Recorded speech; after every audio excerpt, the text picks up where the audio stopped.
This is ESPN on ABC. It's the first Saturday in October in Fort Worth, Texas. Autumnal hues cascading throughout the neighborhood in the shadows of the Carter boys' crib. That's the backdrop today as the Frog Alley takes you into the stadium for today's backdrop. You're watching the Big 12 Conference on ABC. Today it's the 23rd meeting all time between TCU and Oklahoma. Oklahoma coming in ranked number 18. Let's set the scene for today's game. Last week, TCU vanquishing SMU, their crosstown rivals, in a hotly contested game. The former coach defeating the present coach, Sonny Dykes. Meanwhile, Oklahoma losing at home against Kansas State. Adrian Martinez eviscerating that defense. And boy, Dillon Gabriel left shaking his head in wake of that defeat. Hello, everybody. I'm Mark Jones. That's the backdrop. That's Robert Griffin III. Quinn Kesnick down in the field. He'll be joining us in just a few moments. Let's start with Dillon Gabriel. If they're going to get the bounce back that they desire so much here today, he's going to have to be on point, Robert. Oh, 100%. And Gabriel comes by way of the transfer portal from UCF. Everybody knows this guy, and he throws the ball so nice, has such a great release. You would think he was a saint. What he's done an amazing job of is he got 11 touchdown passes, no interceptions. He knows how to let that dog hunt, and he's going to have to do that today for them to be successful. Boy, Max Duggan started the season as QB. He's #1 in big print. Yes, he is. Max Duggan, 3-year starter. But he didn't blink when he wasn't named the starter this year. He just kept going. When Chandler Morris got injured, he stepped in. He's maximized his opportunities. He leads the Big 12 in passing efficiency, and the team is rallying around him. And Coach Sonny Dykes said that if they're going to be successful today, his quarterback is going to have to be on his game. He was one of the first ones he had a conversation with pregame. Fun today, brother. Yes, sir. Hey, isn't this great? Yes, sir. Isn't this fun? This is good. Proud of you, man. Have a good time today, okay? Do what? That's some good-looking uniform. Brandon, have fun, brother. Get after him today. Hey, let's dominate up front, okay? Yes, sir. Let's get after him, okay? Have fun today. Now listen to me. Don't try to do too much, okay? Just do your job and stay cool. All right, me and you, we're going to stay cool together, okay? All right, let's have some fun, all right? Mari, great ball security today, okay? Do a great job taking care of that ball. Have fun playing, man. You've earned this opportunity to go do this now, okay? Have fun today, all right? Have fun, stay cool, and maybe it adds up to ending that losing streak. We'll be back after this message and a word from our ABC stations.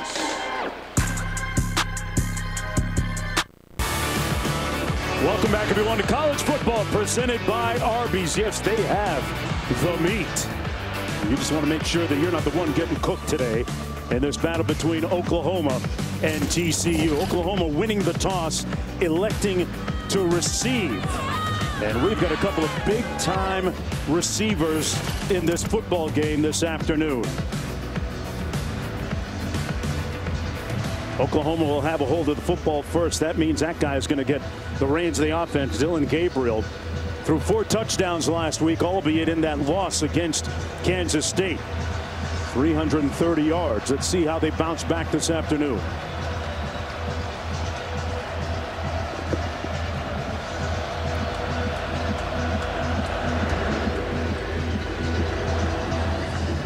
And we are underway. Billy Bowman Jr. on the return and out to the 27-yard line. Quinn, what about those big-time receivers? Well, you got a bunch of Sunday receivers hoping to put some money on tape today, and it starts with Oklahoma's Marvin Mims. They call him Marvelous. What separates him is his body control. This guy's got the ability, while running full speed, to track the deep ball. He's also a threat on punt returns. Q, well, that stands for quality, and that's Quentin Johnson. He's 6'4" and runs like the wind. He torched the Sooners in 2021. Sonny Dykes telling us, think players, not plays. They hope to feed him. He's got the body type of the quintessential NFL outside receiver. Yeah, really looks the part. We'll wait to see him on offense. Right now, it's Oklahoma. First down and 10 from their own 27-yard line. Sooners with one of the more prolific offenses in the country. They're going to run it. And a nice hole on the left side. First down by Eric Gray. Brought down by Johnny Hodges. A 12-yard gain on the play. Brent Venables, first-year head coach, former player collegiately at Kansas State, taking over from Coach Stoops, a guy that recruited him back in the day. Electing to take the ball first offensively. This is going to be grave. This time brought down right at the line of scrimmage. Good tackle by Abe Kamara. Robert, do you make anything out of the fact that Oklahoma and Venables won the toss and took the football first? Yeah, I think they're trying to make a statement coming out here saying that he told us during the week that you learn a lot about your football team when you lose. Fumble after the catch. Recovered TCU. Let's see if they call it a catch or not. It was intended for Mims. It's going to be Horned Frog football. Kamara jarred it loose and caused the fumble. It was recovered by D. Winters. We're just talking about how it might be a good idea to take the ball first, but if you turn it over right here on this fumble, you see it gets popped out right there. A catch and a fumble. The defender recovered the ball with his knee on the ground. It's first down TCU. Yeah, there's another look. Ball coming out after the catch. D. Winters is Johnny on the spot. The field of a catch and a fumble is under further review. And of course, they're going to take another look at this and review. Remember, it must be indisputable video evidence to overturn the call on the field. We'll get the adjudication on the other side of this.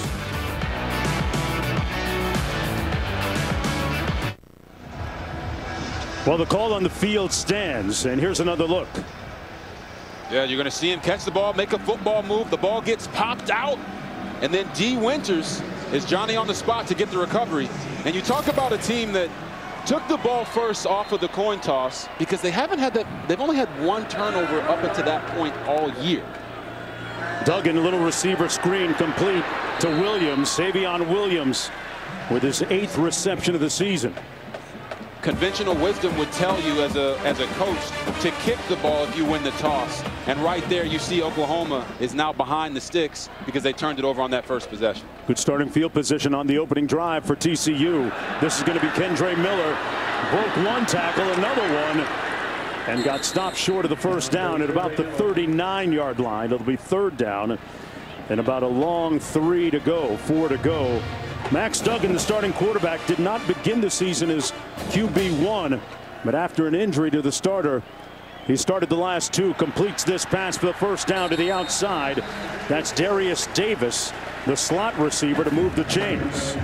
And as you've already seen, TCU's already spreading the ball around to multiple guys. Kendre Miller's an NFL-type back, in my opinion, but they're going to run fast-paced offense, try to keep Oklahoma from getting into some of their sub-packages that they like to run with Brent Venables. Max Duggan leading the nation, FBS in passing efficiency coming in. Plenty of time, taking a shot deep. Davis, coverage, flag. That's going to be pass interference. He was working against Damon Harmon. Darius Davis, their leading receiver, coming in. Number 17, defense. 15-yard penalty, automatic first down. As you said, Darius Davis is their leading receiver, and I would hold him too if I couldn't cover him out there. That is the definition of pass interference. Not only does he not get his eyes back, but he tackles him before the ball even gets there. He was riding double D all the way into the end zone on that one. That was an easy call for the officials. Davis had an 80-yard touchdown catch last week in their win against SMU. 1st and 10 from the 19. Duggan puts it up. Jump ball. Caught. Touchdown, Williams.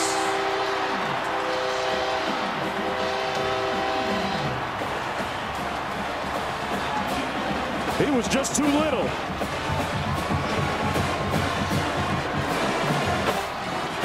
Jaden Davis last year for Oklahoma had a nightmare of a game going up against Quentin Johnston. And right there, Savion Williams said, oh, I get mine too.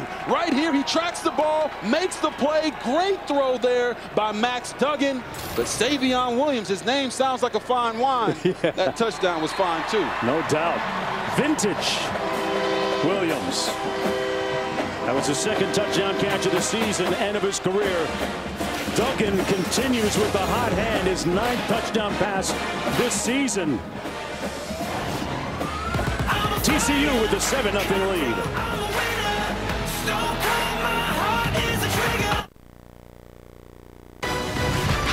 College football on ABC is presented by Arby's. Arby's, we have the meats. An incandescent Saturday afternoon here, the first Saturday in October. Hey, aerial coverage provided by Goodyear, celebrating the challenge of road games everywhere. Are you ready for the road? Goodyear, more driven. Hey, man, I'm trying to get my family to go up on that blimp there with Goodyear. That'd be a sweet attraction there. My family too, can I come? Come on, man. There's more than enough room. Hey, from any angle, that touchdown pass and catch looked immaculate for TCU, who lead 7-0. Just underway here in Fort Worth. Conference opener for the Horned Frogs against Oklahoma, trying to bounce back. This is Bowman Jr. cutting to his left and chopped down. There's a flag down at the 24-yard line. Bowman down at the 25, and he's slow to get up as well. Bowman limping a little bit on that right leg. Tuta Salam, our referee, wearing the white cap today.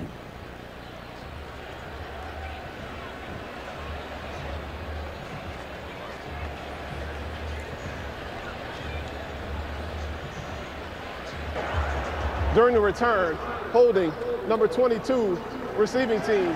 10-yard penalty from the spot of the foul. First down, Oklahoma. Let's check into the studio.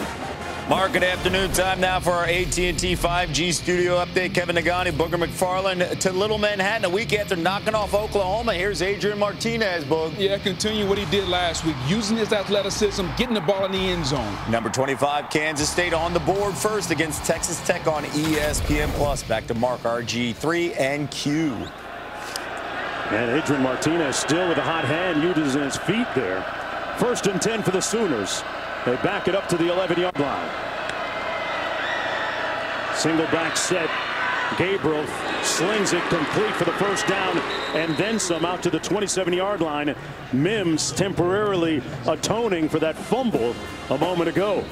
And you know what you do as an offensive coordinator like Jeff Levy? When a guy makes a mistake, you get the ball right back into his hands to let him know that you haven't given up on him. For an injured player. Got an injured player down on the field. Robert, let's take a look at your keys to the game this afternoon. Well, I don't mind if we do. Please.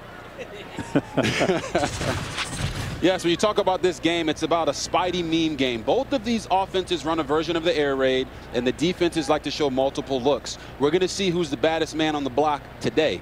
Eat up the grass. Both of these offenses like to operate in space, so they teach defenders not to shut their feet down, but to close that space, eat up the grass, and make tackles. That's going to be at a premium today. And in Mad Max, you saw Adrian Martinez and what he did last week against Oklahoma's defense. Right.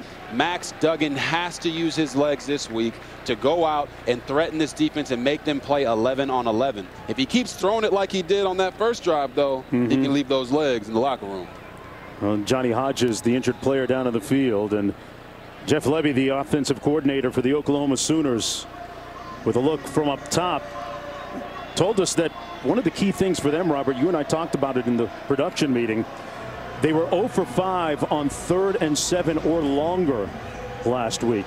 See how if they can turn that beat around a little bit. Yeah, and we asked him, like, how do you turn that around? And he said it all starts with what Dylan Gabriel likes. This week he likes the full progression reads because of what this defense does with Joe Gillespie giving so many different looks. Complete out of the backfield.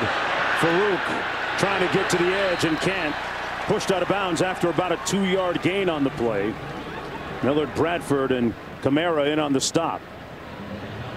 And you see this TCU defense flying around to the ball, and everything they're going to do is to keep everything in front of them. So they're going to play these safeties deep back off the line of scrimmage and then try to rally tackle everything and force Oklahoma to put together 10, 12-play drives. Sooners go empty. They hand it off on the jet sweep. And nowhere to go that time. Gain of about 2 on the play. That was Freeman, Gavin Freeman, number 82. So it sets up a 3rd down now for Oklahoma. About 6 to go.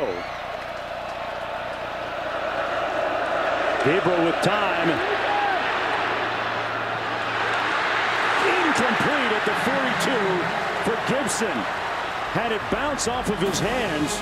He seemed to have it the first time, then juggled it and it was knocked loose. So they'll have to punt. You know, in football, every inch matters, and right there, they were so close to getting that completion. You see it right there. Catch it the first time, young man, because the 4th time, it's not going to be there anymore. Dillon Gabriel did a nice job breaking the pocket, using his legs, but his receiver has to help a brother out right there and make that catch. Michael Turk going to punt. Keep an eye on number 11, Darius Davis. Holds the school's all-time record for punt returns on touchdowns. And this one out of bounds right around the 10-yard line. It'll be 1st and 10 for Duggan and the TCU offense. Here's our Saturday night football game presented by Capital One, a top 10 ACC matchup in Death Valley. Number 5 Clemson against number 10 NC State. 7:30 Eastern, 4:30 Pacific on ABC and the ESPN app. While colorful Pat McAfee hosting our ESPN2 telecast. Break down that game for me. Who do you like? Yeah, I mean, if DJ Uiagalelei plays like he did against Wake Forest, Clemson's going to win this game. Okay. Because their defense is going to have a bounce back. But I would never count out Devin Leary, Dave Dorn, and NC State. We saw them. We called that game last year where they upset them. That's going to be a great one to watch. Everybody should tune in. Made a nice come up in that game. Duggan on 1st and 10. Pass incomplete. They tried to set up the receiver bubble screen. It was tipped partially near the line of scrimmage, intended for Savion Williams. It'll be 2nd down coming up. Last week, Duggan 22 of 29, 3 touchdown passes, no interceptions against SMU across town. In a game that Sonny Dykes coaching against his former school.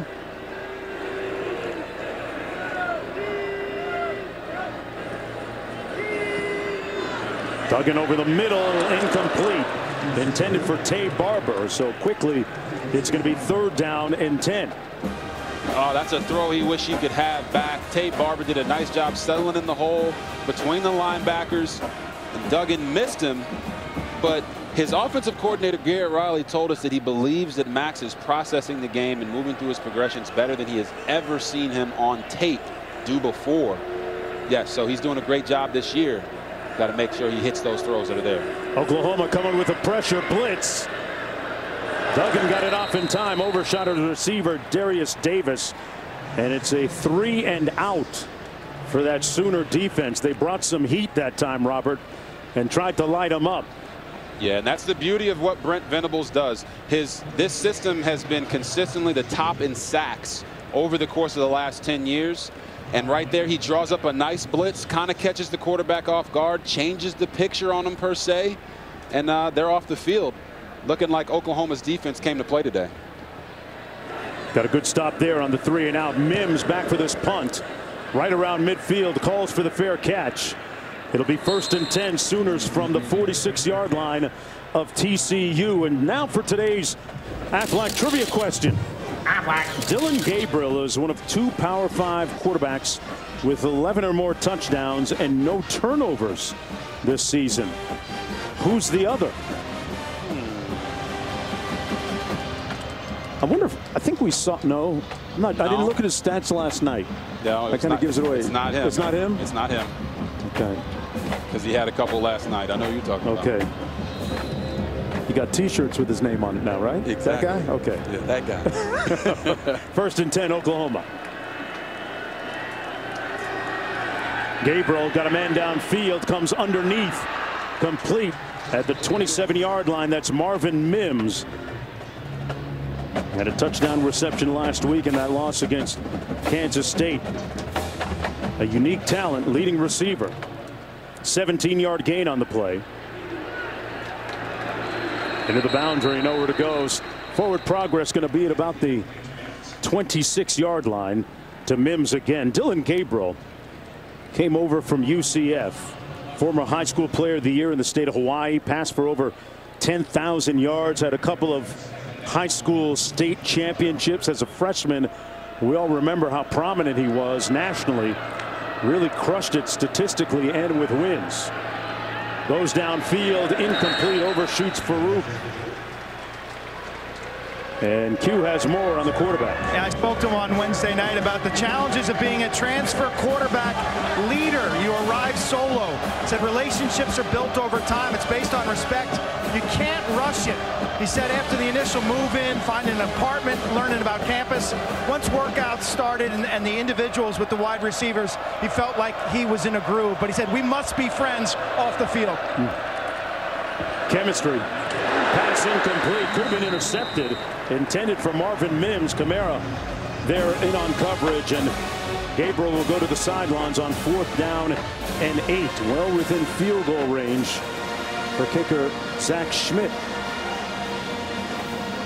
Well, you know, Gabriel hasn't really missed too many throws this year. He had a couple overthrows last week in crucial situations against Kansas State. Right there, they're trying to feature Marvin Mims just a little behind him, and their woes on 3rd and 7+ continue. Schmidt is 4 for 5 this season. This one coming from 43 yards away. The snap down, the kick up, and Oklahoma on the board at 7-3.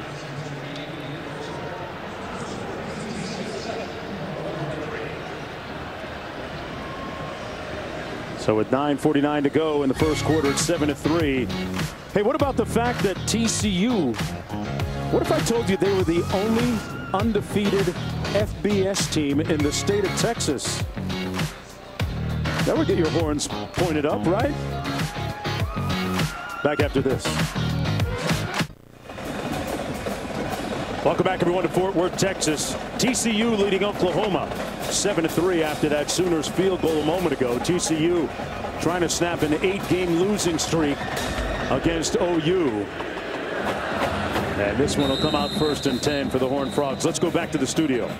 Mark, reminding our audience, we've got you covered here as we start the college football weekend. Ole Miss hosting Kentucky. They're on the board first. That game, a top 15 showdown on ESPN. Looks like we just got a field goal, and it is good. And meanwhile, Purdue up 7-0 on number 21 Minnesota. That game on ESPN2. Temple Memphis on ESPNU. Kurt Warner's son EJ leading the Owls. They were just stopped in the red zone. And number 25 Kansas State up 10-0 over Texas Tech over on ESPN+. Back to you, Mark. All right, thanks a lot, guys. Duggan in at quarterback still, 1st and 10. Little pitch to Davis, but well read by the defense. Good stop by Trey Morrison. Yeah, Trey Morrison. Loss of 2 on the play, Robert. Yeah, Trey Morrison was all over that one. But that was some pretty nifty ballsmanship right there by Max Duggan. And you know, when we talked to him this week, one thing that he pointed out to us is why this team is so different this year is their strength coach, Kaz Kazadi, and we'll have more on him in a little bit. Important part of that staff, the new staff assembled here at TCU. Out of the backfield, this is Miller. And Miller pushed out of bounds at about the 27-yard line. Let's answer the Aflac trivia question. Dylan Gabriel is one of 2 Power 5 quarterbacks with 11 or more touchdowns, no turnovers this season. Who's the other? Shut me out on this one, Robert. I didn't get it. I was thinking about our guy Penix out of Washington. It's Caleb Wood, a former Sooner quarterback, now it's only right? Rocking out at USC. My partner Robert Griffin III has a intricate grading system for some of these QB transfers. We'll talk about that later. Duggan wide open. Room service cut by Barber. And he's off. Touchdown TCU.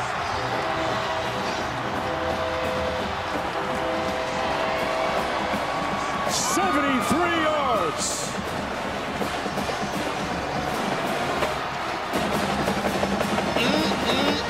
What a play right there by Tay Barber and Max Duggan. I can't wait to show you how this guy came wide open down the field. This is a beautiful job by Duggan of finding him. I mean, you talk about room service, Robert. There was nobody in the same area code as Tay Barber defensively for Oklahoma. Looking forward to that breakdown, too. Somebody hit the snooze button. Yes, they did. The flag down on the play. That's a career-long catch for Barber. And touchdown, the first of the season for him. The result of the play is a touchdown. After the touchdown, unsportsmanlike conduct, number 11 and 4 of TCU. That is both players' first unsportsmanlike conduct foul of the game. There'll be one 15-yard penalty enforced on the kickoff. A dismayed and disappointed Coach Dykes. But if I'm a coach, I take the enthusiasm with the touchdowns. It's okay. Listen, man. You know Football me. is supposed to be fun. That's right. You don't want the penalty, but it is supposed to be fun. And a missed extra point. Blew that. Special teams. Man, we had a game last week. Blown easy field goals and extra points. And the trend continues. Let's take a look at maybe what that flag was about, though. Here's Barber. Celebrate, a couple high fives. Hey, man, great job. Yeah, I don't really see anything there, guys. No.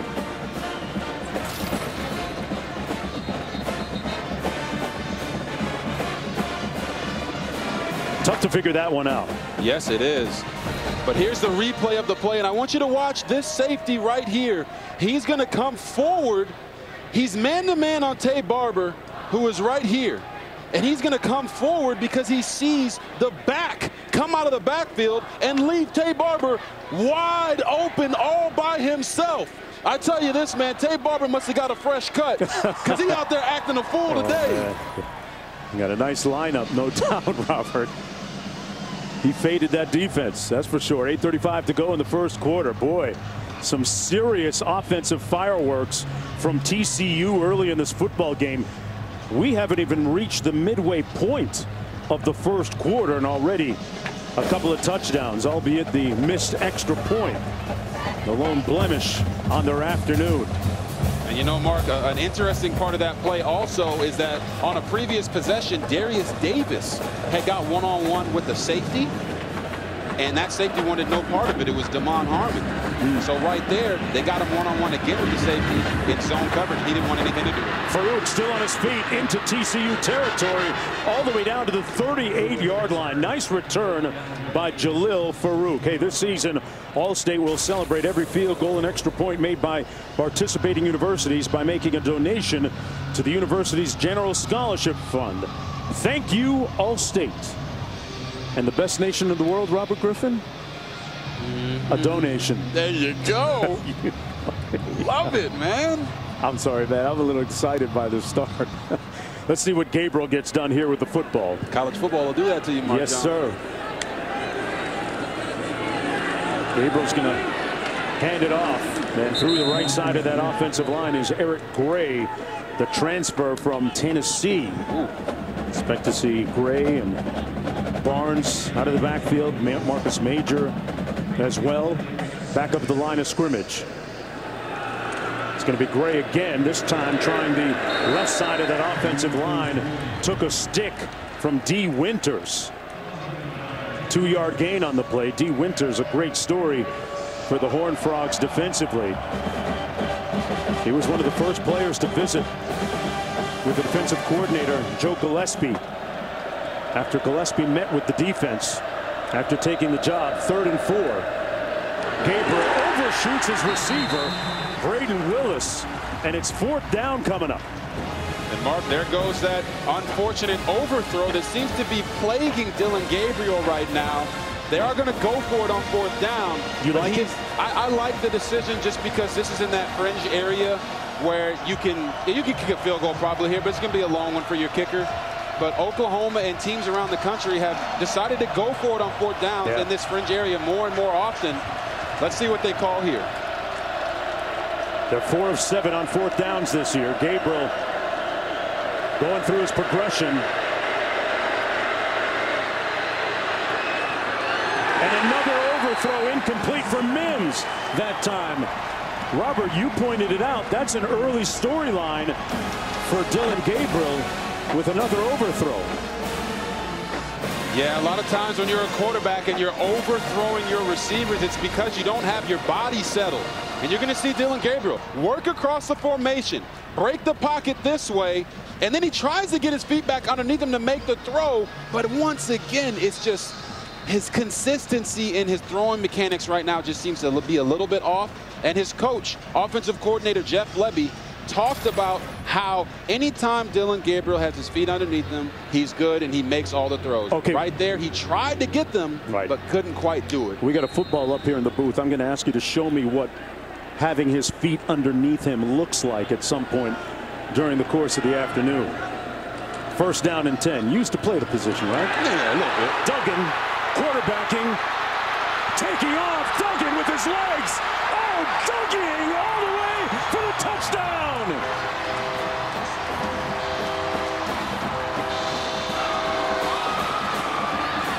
"67-yard sprint across the grass."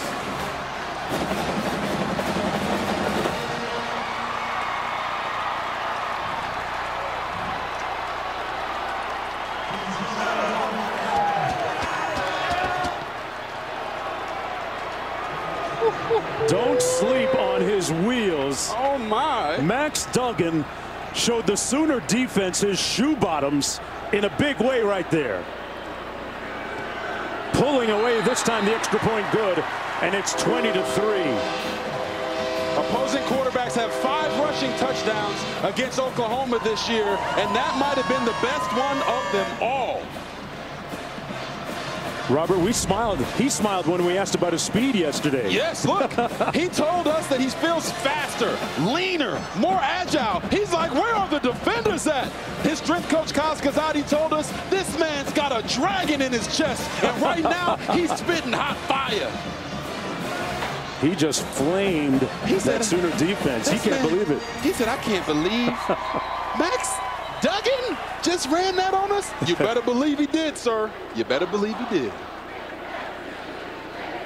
The Oklahoma sideline, and I'm sure Quint down in the field sees this too. They seem stunned right now. Starched, apoplectic Quint. Hugh? Coach Venables right now getting after his defense on the left side 40-yard line. You know, Billy Bowman hasn't come back in the game at safety after hurting himself. Remember that early kickoff he got hurt? That potentially led to the long touchdown pass. And on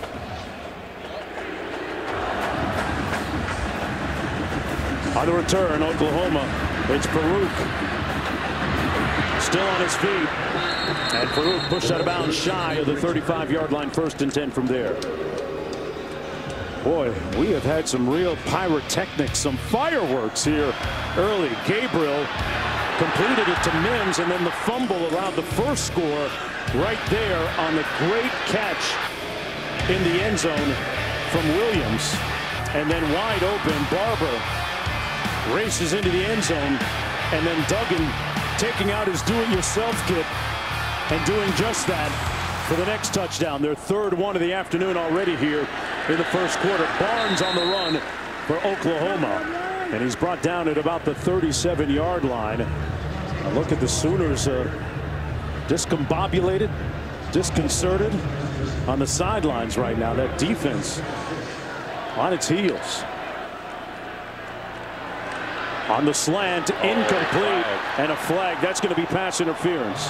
Hodges Tomlinson had an arm draped around Mims.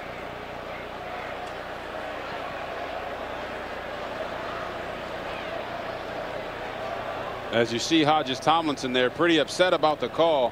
But the bottom line is he just got there a little too early. You know, we see a lot of hand fighting on the outside between the DBs and the wide receivers. But if any time you get to them early and make them turn, they're going to throw a flag. 2 fouls on the play. Ineligible player downfield on the pass, number 73, offense. Pass interference, number 1, defense. Those fouls offset. Replay, 2nd down. All right, we'll do it again. Hodges Tomlinson, 2-time all-conference player for TCU on the corner. Excellent corner. Yeah, he is an excellent corner. You know, guys, something that we got to point out there. One, there's a fan down here in front of us that just said Max Duggan looked like me running down the sideline. And I wanted to tell him, no, he didn't look like me. He looks like Max Duggan. Hey. That guy's a baller. Great point.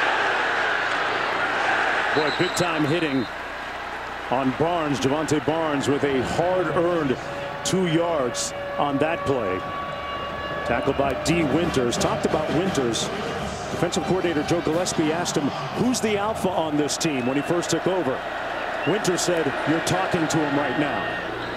That pass complete for the first down. Good catch by Drake Stoops.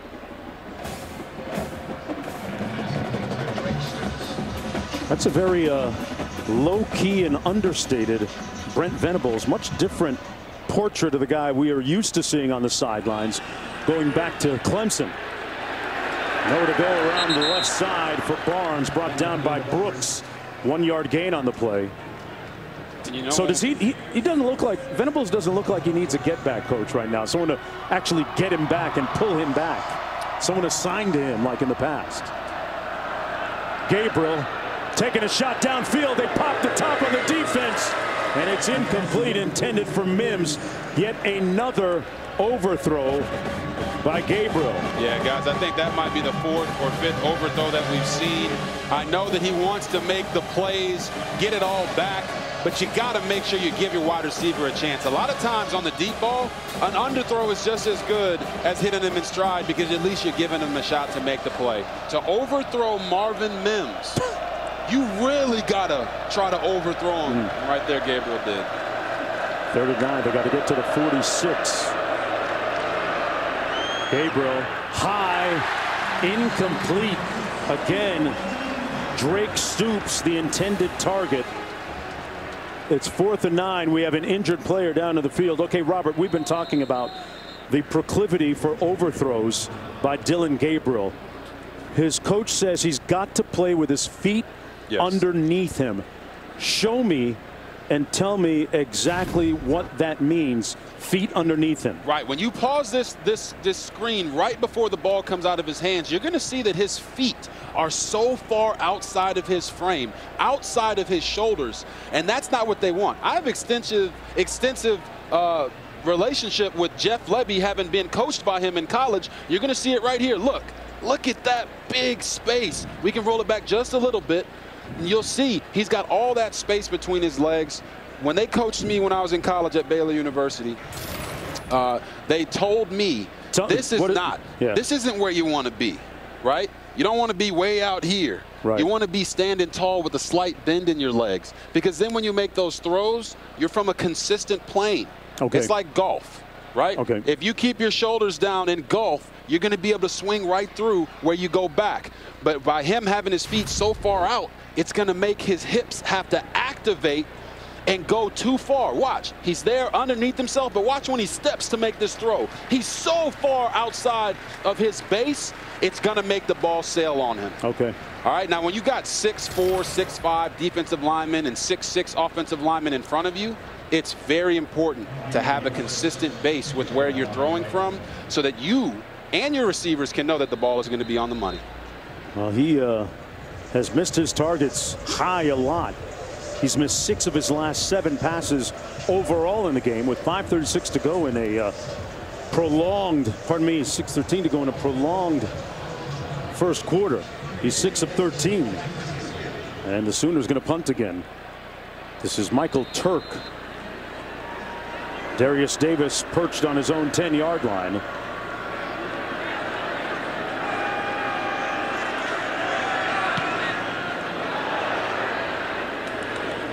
Going to bounce inside the 10 and dribble into the end zone. Talked about Coach Venables needing a get-back coach in the past at Clemson because of his energized, animated ways. A different picture here from what we're looking at now. That's a gig I wouldn't mind taking if the pay's right, Rob. Yeah. I'm not going to lie. I mean, just tell Coach to get back. The coach looks like he wants to hit him a couple times. He's like, man, get off me. Stop touching me. I'm trying to get out there and play. But yeah, when you look at him now, he's in a different role, Mark. Right. He's the head coach. He has to maintain trust and respect of his coordinators, and I think that's why you're seeing him not be as adamant. 1st and 10. Duggan with time, taking a shot up top. A little bit of contact and a flag. That was intended for Quentin Johnston, working against Woody Washington. Looks like we're going to have another pass interference. You saw the indication. That was the first target of the game, I think, for Pass Quentin Johnston. interference, number 10, defense. 15-yard penalty, automatic first down. Correction, the player is number 0. You're going to see here, Max Duggan puts some air under the ball. The DB gets there early. I'm telling you, man, they got to teach these DBs to not just play the hands of the wideout, but to get their eyes back. Because when the ball is in the air for that long, it's going to be impossible for them to judge when the ball's coming down. 1st and 10 as a result. Pass complete to Johnston. He's going to be met right away. And Q, we were talking about Venables, and he's got the thermostat of the room now, right? It's a little hot down here, I would say. He's going to need a get-back coach if his defense continues to get bludgeoned the way they are right now. Whether it's missing a fit on the Duggan run, whether it's getting beat deep, whether it's PI calls. I get the feeling that this defense has got a lot of volume, a lot of stuff on their plate, and they're thinking too much and not doing their jobs and missing. And his pregame news conferences this week, he talked about his players being hesitant defensively and not getting their fits right in tackling. That time they do. Sean White, first one to get there on Corey Wren. No gain on the play. Nose of the ball resting at about the 39-yard line for TCU in this first quarter that they have owned. Yes, Duggan looking at 3rd and 6. Yeah, TCU has owned this quarter. And when you talk to Brent Venables this week, he said this game was important because you got to right the ship. And right now, Sonny Dykes and TCU, they got their own ship rolling. Duggan almost got sacked, got rid of it in time. No flag. He was outside that tackle box, went beyond the line of scrimmage. The pass. There is no foul for intentional grounding. The quarterback was outside of the pocket, and the pass went beyond the line of scrimmage. 4th down. White with the pressure. That's the animated Brent Venables that we're used to seeing. It's great talking to him earlier this week. He said that this feels like home in reference to coming back to Oklahoma. Second stint there. Fair catch called at the 25. It'll bounce. It'll be 1st and 10 for Dylan Gabriel in that Sooner offense. Again, the Mets and the Braves continue their battle for the NL East title on Sunday Night Baseball. 7 Eastern, 4 Pacific on ESPN, ESPN Deportes, and ESPN Radio. Our coverage begins at 6 Eastern with Baseball Tonight. Sunday Night Countdown.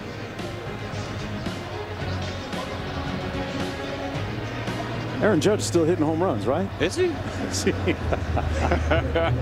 Hey, Barry Bonds is still my home run champ. I'm just going to leave it right there and keep it moving. 3:47 to go.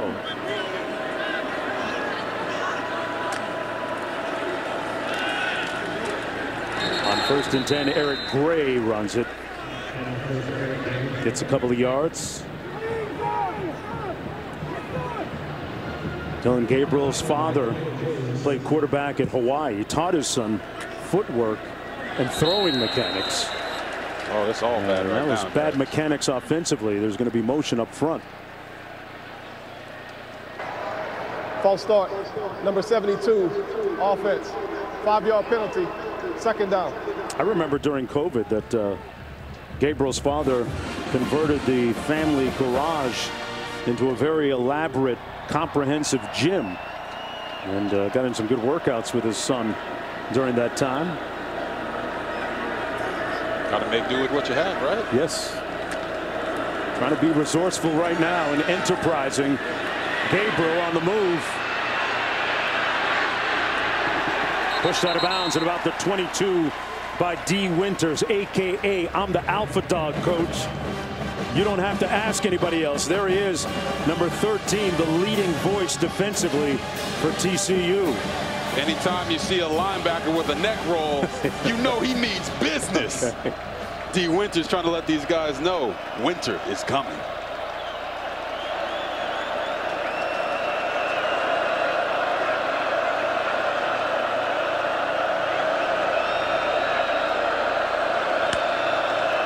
Third and long for Gabriel. Got a man down the middle, caught with room to go for Willis. Brandon Willis.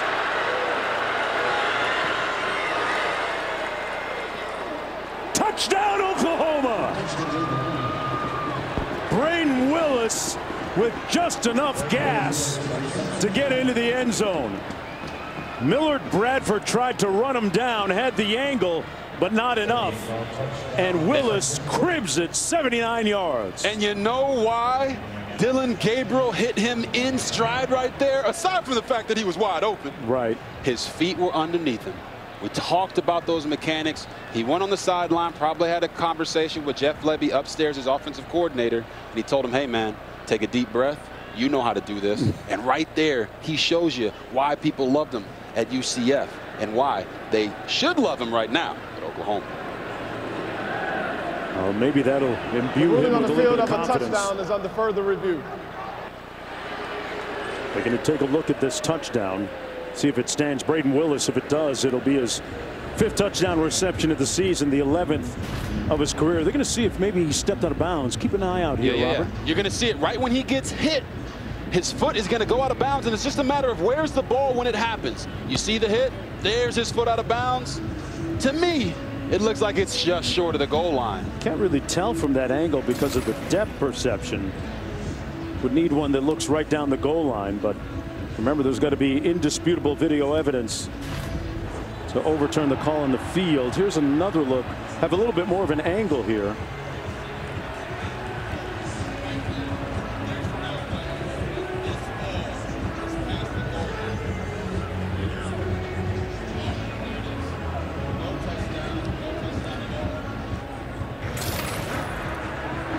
After review, the runner's left foot was out of bounds prior to the ball breaking the plane of the goal line. It's first down and goal at the 1-yard line.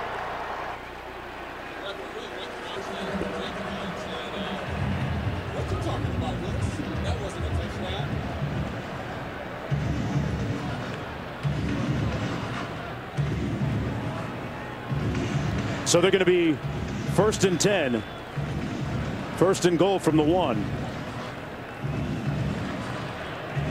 Had a little technical issue. And we're back. 1st and goal. Gabriel under center this time. Going to hand it off. And that'll do it. Gray. No doubt about that one. Gray. It is 3rd touchdown of the season. The Tennessee transfer punches it in. And that'll count. Yeah, so here you're going to see Dillon Gabriel once again. He drops back to pass. His feet are underneath him.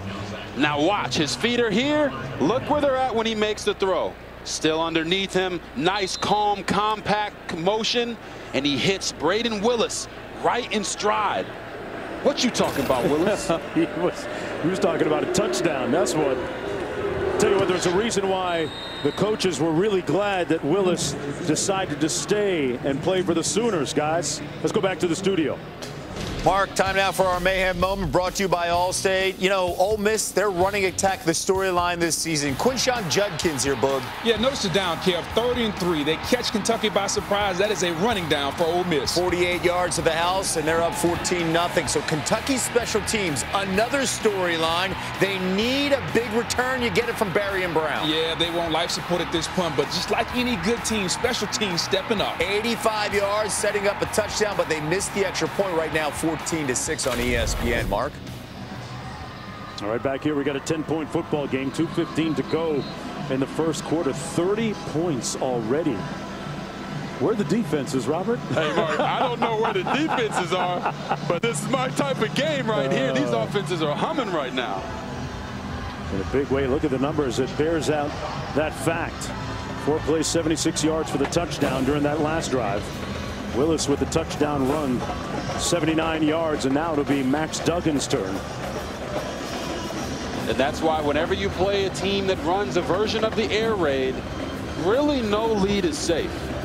This is going to be a great game. These teams are humming, ready to roll. Horned Frogs will have it 1st and 10 from the 25-yard line. Max Duggan, a young man whose football career, if you remember, was in peril a couple of years ago when He tested positive for COVID. Subsequent follow-up exams showed a heart ailment that had to be rectified via surgery, and it was subsequently cleared up, and he was able to play football again after that, obviously. But when you look at number 15 right there on your screen, that's a young man that takes nothing for granted. He loves football, but he realized perspective through that whole time.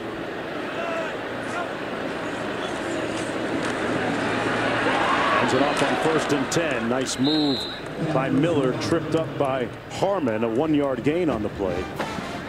Andre Miller opened the game last week with a 35-yard run to really set the tone for that Horned Frog offense against SMU. Yes, he did, and that was a nice tackle right there by Damon Harmon. We talked about eating up the grass, closing the space, and when you're making these tackles on defense, that's exactly what you do right there.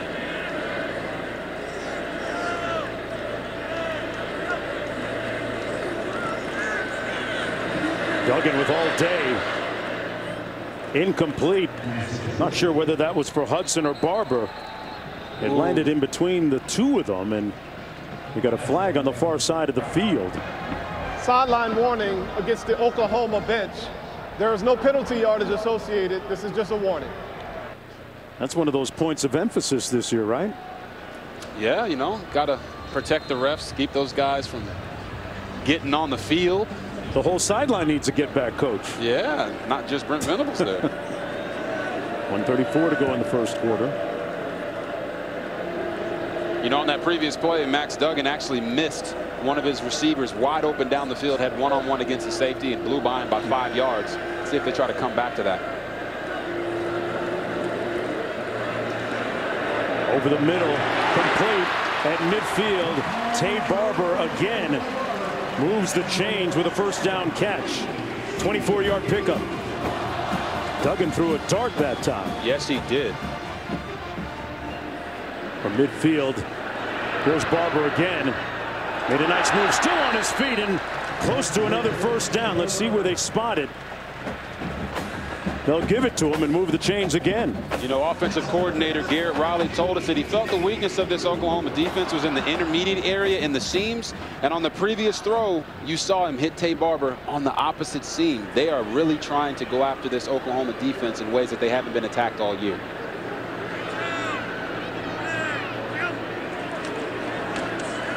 They get it out on the receiver screen. Hudson on the edge, still on his feet. And close to another first down. Jordan Hudson, a poised freshman that the coaching staff really expects a lot from in the future. 1st and 10 again for the Horned Frogs from the Oklahoma 30. Quentin Johnson spit wide to the top of your screen. Wiley in motion, now sets. Looking at Johnson, up for grabs. Jump ball. Contact. Flag. And Woody Washington is going to get called for pass interference. Mark, Woody Washington is not looking real presidential out there right now. He's holding everybody. Pass interference, number 0, defense, 15-yard penalty, automatic, first down. Oh, man. Johnson was wearing him that time like a suit. And Johnson still almost caught the ball. Yeah. Hey, like they say, if you can't cover him, hold him. Tell you what, Quentin Johnston has so much gravity out there. He attracts so much attention. Opens up things for other receivers like Davis and Barber. That's been the story all year. 1st and 10. Duggan hands it off this time. Miller. Touchdown, Horned Frogs.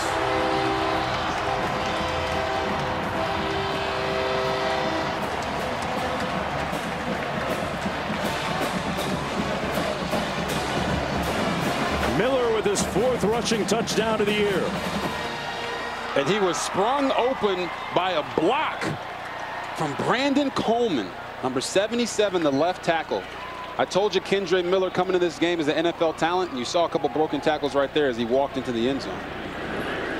Impressive offensive showing so far for TCU in the first quarter.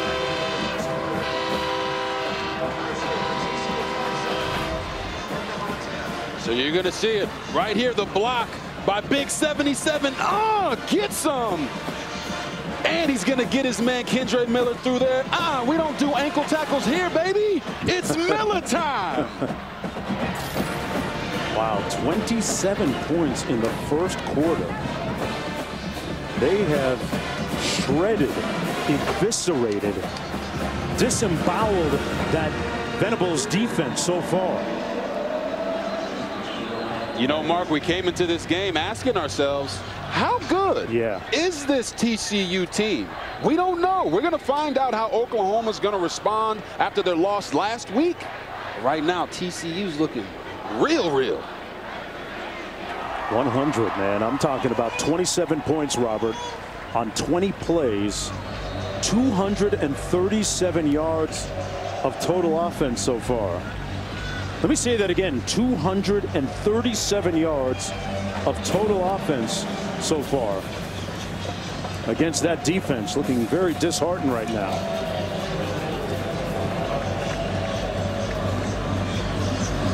I'll tell you what, this kind of first quarter, if you're defensive coordinator for Oklahoma, Ted Roof, you're walking floors at night, smoking out the window, even if you don't smoke.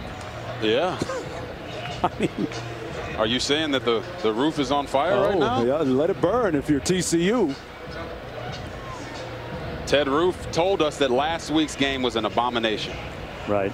They didn't live up to the standard. Keep the main thing the main thing. We heard all those things from the coaches. They have to do something to wake up this Oklahoma Sooner defense. Well, we're going to have to wait and see what that is going to be, because it's not happening right now. First and 10. Gabriel hands it off to Barnes. And Barnes gets down outside the 40 at about the 42-yard line. That's going to be the end of the first quarter of the first 15 minutes of play. An offensive explosion in a pristine, bucolic setting in the neighborhood here in Fort Worth. We'll be back for the second quarter right after this. Welcome back, everyone, to Fort Worth, Texas. Welcome back to college football, presented by Arby's. Beautiful Saturday afternoon here in Fort Worth. Sooners faking the jet sweep. They hand it off straight ahead to Javonte Barnes, the explosive freshman out of Las Vegas. Picked up 3 yards on the play.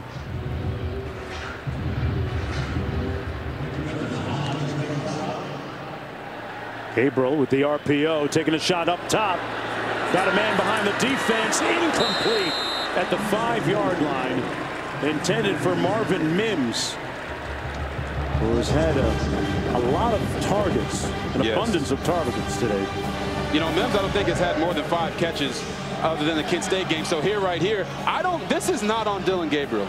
Marvin Mims, every receiver in the country knows that if the ball touches your hands, you're supposed to catch it. Right there, he needed to keep his feet, take that 1 extra step, and run through the ball. And he might be actually striking up the band back in Boomer Sooner right now if he had done that. Is that you, just a quarterback throwing a receiver under the bus? Nah, not at all, man. Listen, Oklahoma takes their first what happened was you gotta make sure the quarterback and the wide receiver are on the same page.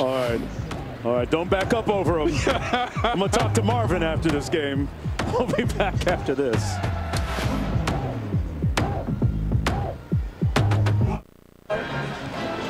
Parents' weekend here at TCU.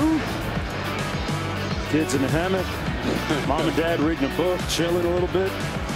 Parents' weekend usually means, for kids, I'm guessing, let's not be so buck wild. Mom and Dad are here right now. No doubt. They probably like, their friends are like, hey, you coming out this weekend? No, Mom and Dad are here.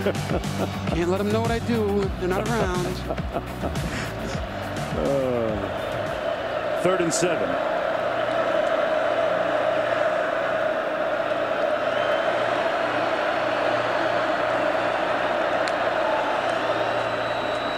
Oklahoma trying to stay on the field. Gabriel fires incomplete. And it'll be 4th down. Hodges Tomlinson there to break up the pass to Weiss Jr. parent would be proud of that, Q. And Parents Weekend also means asking for money when they're here. Oh, yeah. Cut the check. Cut the check. Well, I can tell you who's making some money right now. Hodges Tomlinson. On the pass, number 74, offense. The penalty is declined. It's 4th down. Yeah, Travius Hodges Tomlinson is making money right now out there on the football field. Both him and Josh Newton are sticking to these wide receivers like glue, making everything difficult.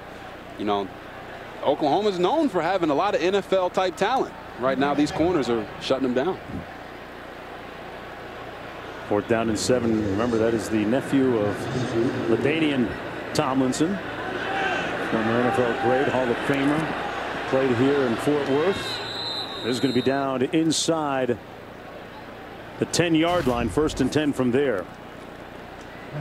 Remember, he initially, as you look at his great reaction there, animated reaction, he initially committed to Baylor. And Robert, he remembered watching you play at Baylor back in the day, but ultimately decided he wanted to come to TCU, who was known for putting defensive players into the NFL. Yes, and Hodges Tomlinson's taken the next step.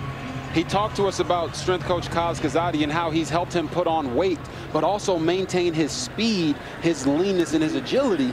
And right now, he's not only being a lockdown corner outside, but he's also playing in the box a little bit and making tackles in the running game. That's an all-around corner for you.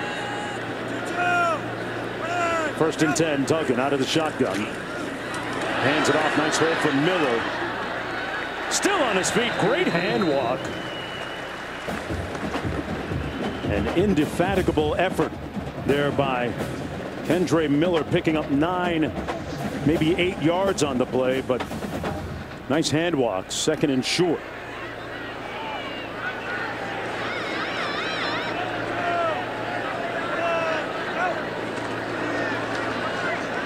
Miller again lacerates that front and picks up another 1st down. Out to the 35-yard line, a missed tackle by Harrington, a 16-yard gain. And talk to me about the tackling of this Oklahoma defense right now. Yeah, we talked about eating up the grass, but right now they're not eating up anything. They're missing tackles left, and that's 1, 2. Almost 3 and 4 broken tackles right there. Kendre Miller is a really, really good running back. I've never seen a guy break more tackles on 1 foot than he has. But if you're Oklahoma, if you want to get this game turned around, it starts with the basics, man. You got to win the line of scrimmage and tackle on the back end. Another 1st down for the Horned Frogs. They're going to keep it on the ground, and why not? 4-yard effort that time by DeMercado. Ari DeMercado.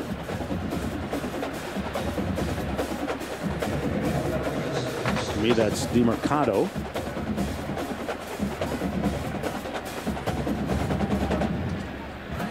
Second down and 7.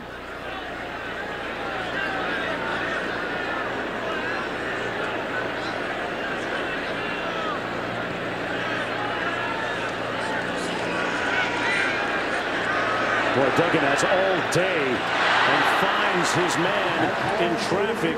Savion Williams with another 1st down catch. Robert, there is absolutely no pressure on the quarterback. 8-yard gain. There isn't, but look at this throw and the concentration by Savion Williams coming back to the ball. But Max Duggan, I don't think I've ever seen him play this confident in his life. He is out there slinging the ball around to anybody, and everybody can get it right now. They hand it off. Mercado out near another 1st down, about a 9-yard gain on the play. You talk about Duggan. It was great to hear Coach Dykes last week in wake of that victory against SMU get very emotional, heavy-hearted when talking about the great story that his starting quarterback is after coming in and not winning the QB1 spot. But then Coach Dykes telling Duggan, hey, listen, I chose a true freshman over Nick Foles when I was at Arizona, so just be ready. It'll work out for you, and it has. He hands it off again, and another nice gain by DeMercado.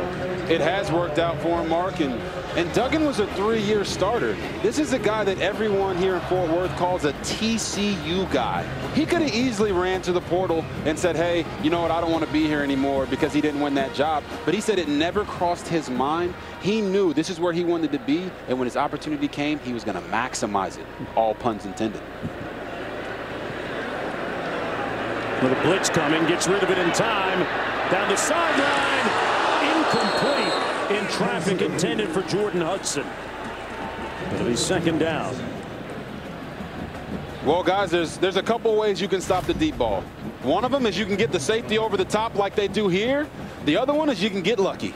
Because right there, the safety was over the top and he didn't track the ball. He actually ran past the wide receiver. But in football, it doesn't matter how you get the job done. It's about getting the job done. And right there, they stopped the deep ball. What feels like the first time in forever, but it's only, we got 10 minutes left in the second quarter, and it's 37 points. Feels like a gajillion yards, but good job with the stop. Duggan going to hand it off. DeMercado turns the corner, got the edge, in space, short of the end zone by mere inches. It'll be first and goal TCU after that 36-yard scamper. And why was it a 36-yard scamper? The offensive line does a nice job, but right there you see number 12, Key Lawrence. He don't have no keys to any car because he couldn't get up there and make the tackle in space. DeMercado with the touchdown.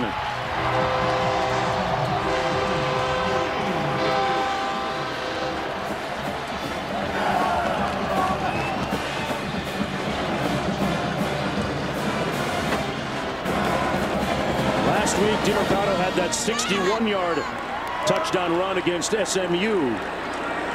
He's played a lot of football here at TCU and punched that one in for the score.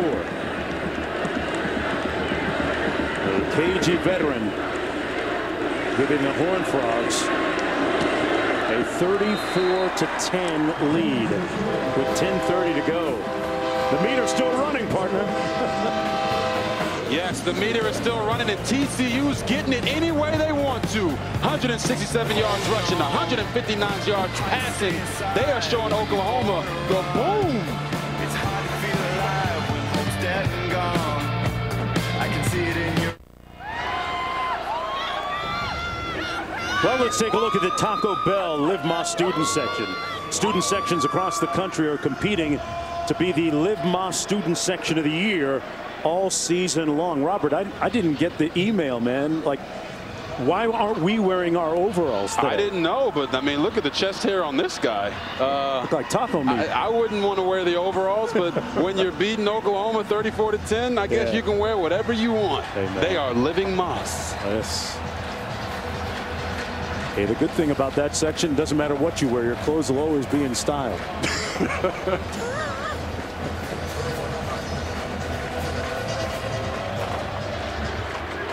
Close to a sellout crowd of 48,000 on hand. Free kick out of bounds against the kicking team. The ball will be placed at the 35-yard line. First down. What does Oklahoma have to do here to just get some kind of semblance of offense going? Just 10 points on the board and down 24. I mean, they got to score pretty much every time, right? Yeah, they do, but they can only play one play at a time. I know that sounds like coach talk or cliche talk, but this Oklahoma Sooner offense can't play defense. That's the bottom line. So the only thing they can do is focus on the next play, try to go out and get points. A touchdown or a field goal here can kind of maybe settle things down for them. Stoops on the jet sweep. Turned those shoulders north-south and got out to about the 43. The Izor making the stop on the play. A 7-yard gain by Drake Stoops, native of Norman, Oklahoma. 2nd and 3. This time they fake the jet sweep to him and give it to Gray. He's going to set up a short 3rd and a long 1 to go. Dylan Horton making the tackle for TCU. TCU in that 3-3-5. And they give up the first down on that run by Gray. Out to the 48. You know, Mark, I actually love the fact that offensive coordinator Jeff Levy here is not abandoning the run game. This is college football. You can get back into a game like this in a hurry. Don't abandon your full offense. Gabriel slides in, took a hit. He got rocked, flag on the field. And he is motionless right now on the field. Jamoy Hodge made the hit as Dillon Gabriel was about to slide, in the process of sliding. Wow. And let's keep an eye on Dillon Gabriel.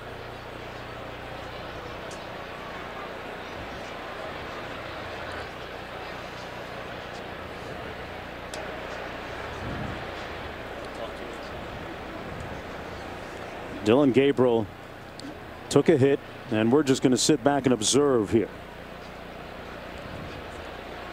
Both teams being motioned to their respective sidelines. Here's another look at that hit.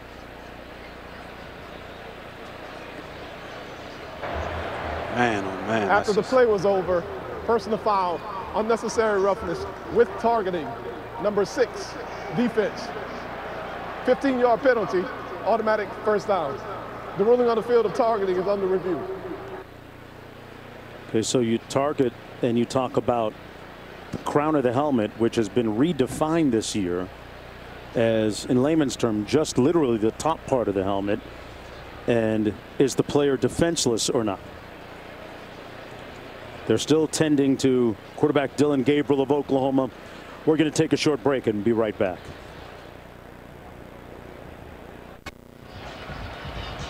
Welcome back, everyone, to Fort Worth, Texas, where Dillon Gabriel, the starting quarterback for the Oklahoma Sooners, is off the field. He was able to walk off. This was the hit that he took a moment ago from Jamoy Hodge, who has subsequently been called for targeting and is done for the rest of the afternoon. Seemingly emotionally distraught. He was in tears down there. Oklahoma on 1st and 10 down to the 22. That's Eric Gray. Davis Beville is in at quarterback right now, Quint. Dillon Gabriel walked into the observation, the medical tent, and now we got our first look at Davis Beville, the Pitt transfer. He was the 3rd-string quarterback last year at Pitt. Came on in the Peach Bowl when Nick Patty, the backup to Kenny Pickett, got hurt. So this is, I thought the injury brought a certain unification to the Oklahoma sideline, Mark. They all came together. It could be a kind of a wake-up moment in this game. We will see. They certainly need one. Around the corner, Barnes, touchdown Oklahoma. In the wake of the injury to Gabriel, just several plays later, they punch it in. Javonte Barnes, the explosive freshman out of Las Vegas, with Hodge watching from the sidelines for TCU. And as you intimated a moment ago, Quint, perhaps a rallying point for Oklahoma, Robert. Yeah, and you're going to see Javonte Barnes. He is the definition of explosion. They get a nice run block for him, and he explodes down the field into the end zone. You want to talk about unification? Your quarterback goes down on a late hit when he's sliding. You come out, you go score a touchdown for him and get yourself right back in this game. That was Barnes' first rushing touchdown of the season, the first of his fledgling career. Timeout. We'll be back after this. Kevin Nagati in studio. Of course, we will get back to Oklahoma TCU when the game continues. We're chasing history as Aaron Judge looking to set the AL record with 62 home runs and pass Roger Maris. First at bat of the day against the Orioles. Let's go live. Yes Network to the Bronx. 61 years ago is when Roger Maris hit his 61st home run. Well, Judge hit 62 exactly 61 years later. The Maris family is here to see it. The Judge family, of course, is here to see it as well. And the crowd here at the stadium can't wait.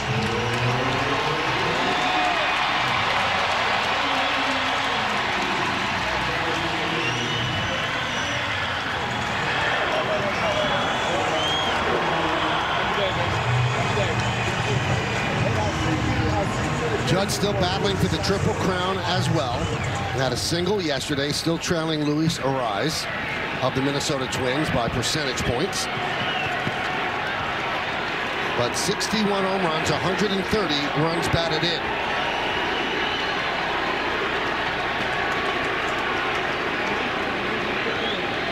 Austin Voth is the Oriole pitcher. And we welcome all of those from around the country tuning in to see Aaron Judge attempt hit number 62.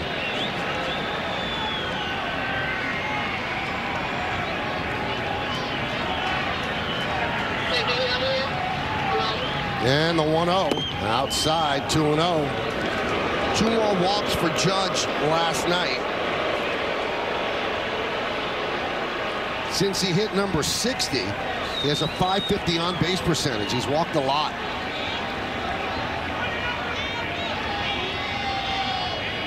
The 2-0, and that hit Judge. So he'll take first, and the crowd is not pleased. Okay, he's not getting a lot of pitches since he hit home run number 60. Michael K., thank you so much. We'll keep you up to date on Aaron Judge all afternoon. Back to Mark. Okay, guys, 2nd and 5 back here.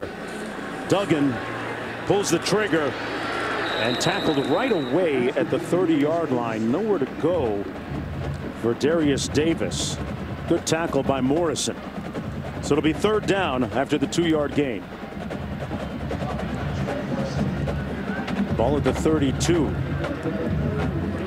You're seeing TCU slow down a little bit with their offense, and I don't think they're playing anything conservative. I think they're just trying to make a concerted effort to get their best plays and their best players out there on the field right now. They got Quentin Johnson at the bottom of your screen and Savion Williams at the top. Both these guys have been going off all day. Blitz coming. Got rid of it in time to Davis. On the receiver screen, he's going to have a 1st down and then some. Interminable, endless effort by Davis, and got a good block from Brandon Coleman to pick up 18. Yes, Max Duggan gets the ball out quick. Davis gets upfield a couple blocks, but then he shows the power. Says, oh my goodness, get off me, Washington. He ain't got no money. Boy, he earned that yardage. Darius Davis, 48 yards receiving today, moves the sticks. 1st and 10 from the 50. Miller into the boundary, showing great patience, and picked up about 6. Let's take one more look at the injury suffered by Dillon Gabriel on that hit right there by Jamoy Hodge. Yes. Hodge went to the sidelines after Gabriel got up and walked off. And Hodge disqualified from the game, but there's a look at Gabriel in the aftermath. And you know, this is a game played by human beings. These are not machines out here. Miller with the run. The distraught reaction by the defender Hodge says a lot. Yeah, guys, I think that Jamoy Hodge is sitting here realizing that a play like that he just made put Dillon Gabriel out of the game. And I'll go so far as to say it was a dirty play. But because of his reaction, I don't consider him to be a dirty player. I've been on the other side of a slide tackle where you get a concussion because the guy hits you late. And it's really tough for these defenders to pull off in some of those situations because they're wired to get after the ball so hard.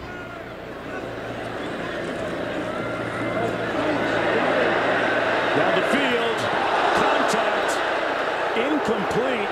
Morrison broke it up, intended for Spivey, no flag, and boy, Spivey took a hit. And it's 4th and short. You can hear the boos cascading down from the stands. Did he get there early? Yes, 100% he got there early. That should have been pass interference. Let alone the receiver being defenseless. That part too. 4th and 1, they're going to go for it. Duggan out of the shotgun, still on the field. Miller in the backfield behind him. Miller bobbing and weaving. Not sure that he got it. Let's see how they spot it. That is going to be incredibly close.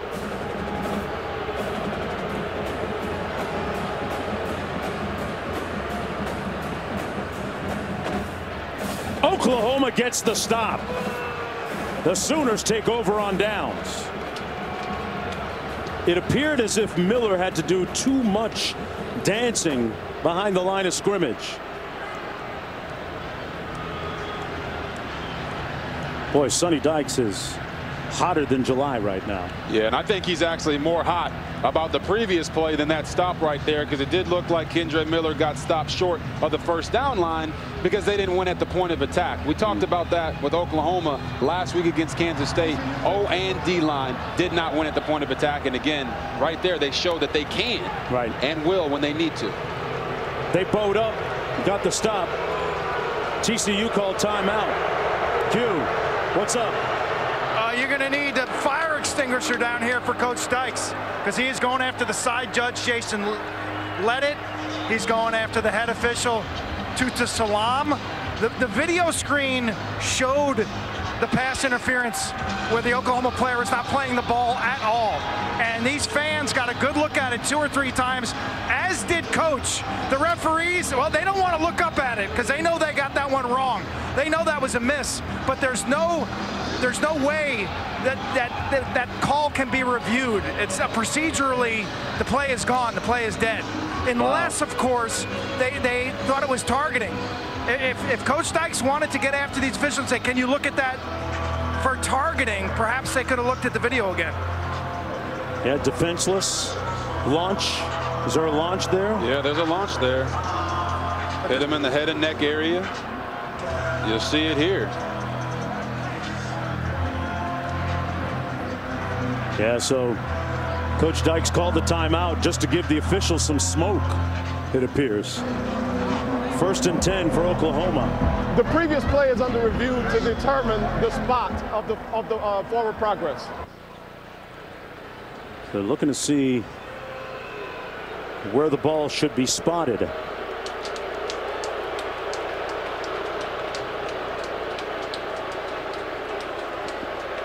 Oklahoma down 17 with possession. This has been a protracted first half.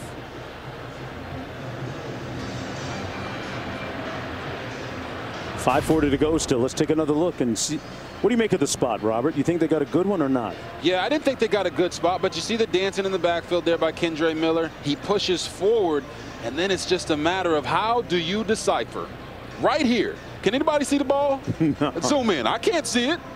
So if you can't see the ball there, how is the ref going to be able to overturn that call and give them a first down or readjust the spot? A lot of times in these situations, the way they call it on the field is exactly what it'll end up being. After the ruling on the field stands, it's first down, Oklahoma.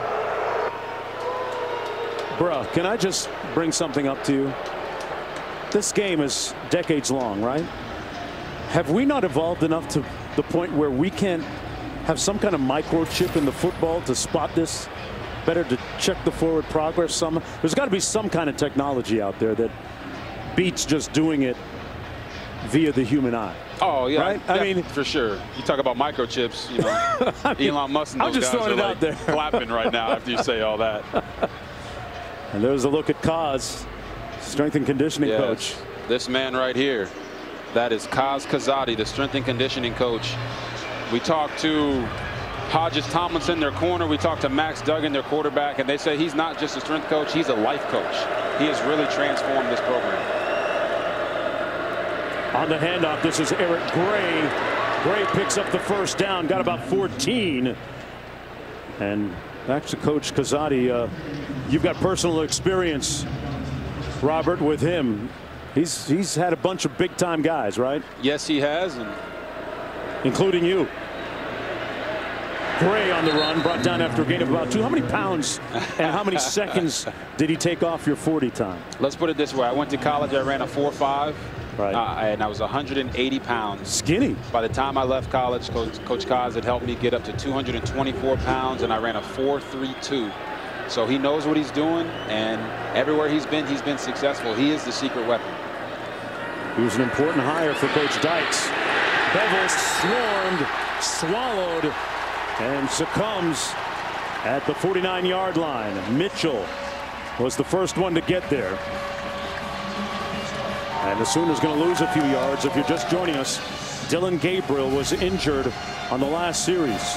Yeah, and you're going to see some of that added strength that he's put on these guys. They said, hey, he's put on 15 pounds of muscle for all us guys, and I feel sorry for the ball carrier right there, because that's a whole lot of man meat on top of him. All right.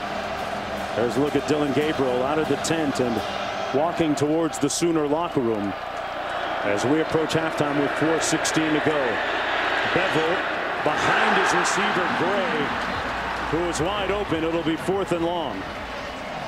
If he completes that pass to Eric Gray right there, he's still running. Right. There wasn't anyone within a 20-yard radius of him. And if there was, he was being blocked by a wide receiver. Davis Bevel, they've kind of helped you, allowing you to hand the ball off to the running backs as you first come in. But when you get an opportunity to make an easy throw like that, you got to deliver the baby. Anytime there's a potential head injury, the medical doctors will take the athlete out of the noise and out of the light. Take him inside where it's quiet and dark. And as Dillon Gabriel's walked to the locker room. Yeah, great observation, Q. On the return, Darius Davis, but are they going to say call for a fair catch?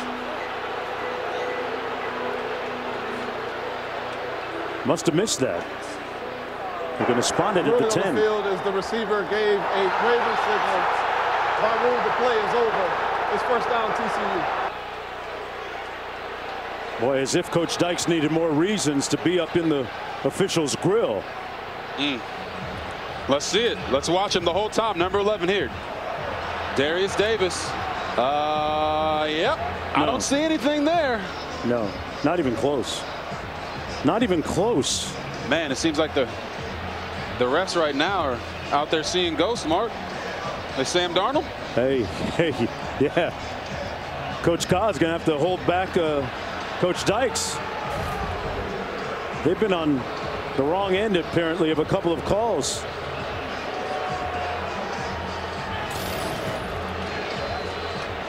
That's how you know your head coach is invested, man. You're up 34-17, and he's on the sideline screaming at the refs. What are you guys doing right now?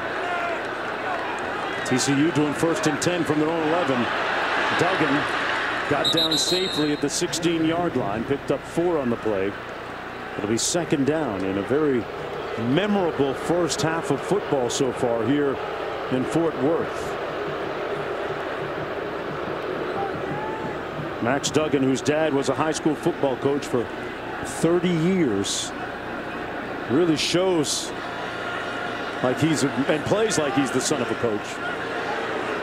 Great football IQ. Great discernment.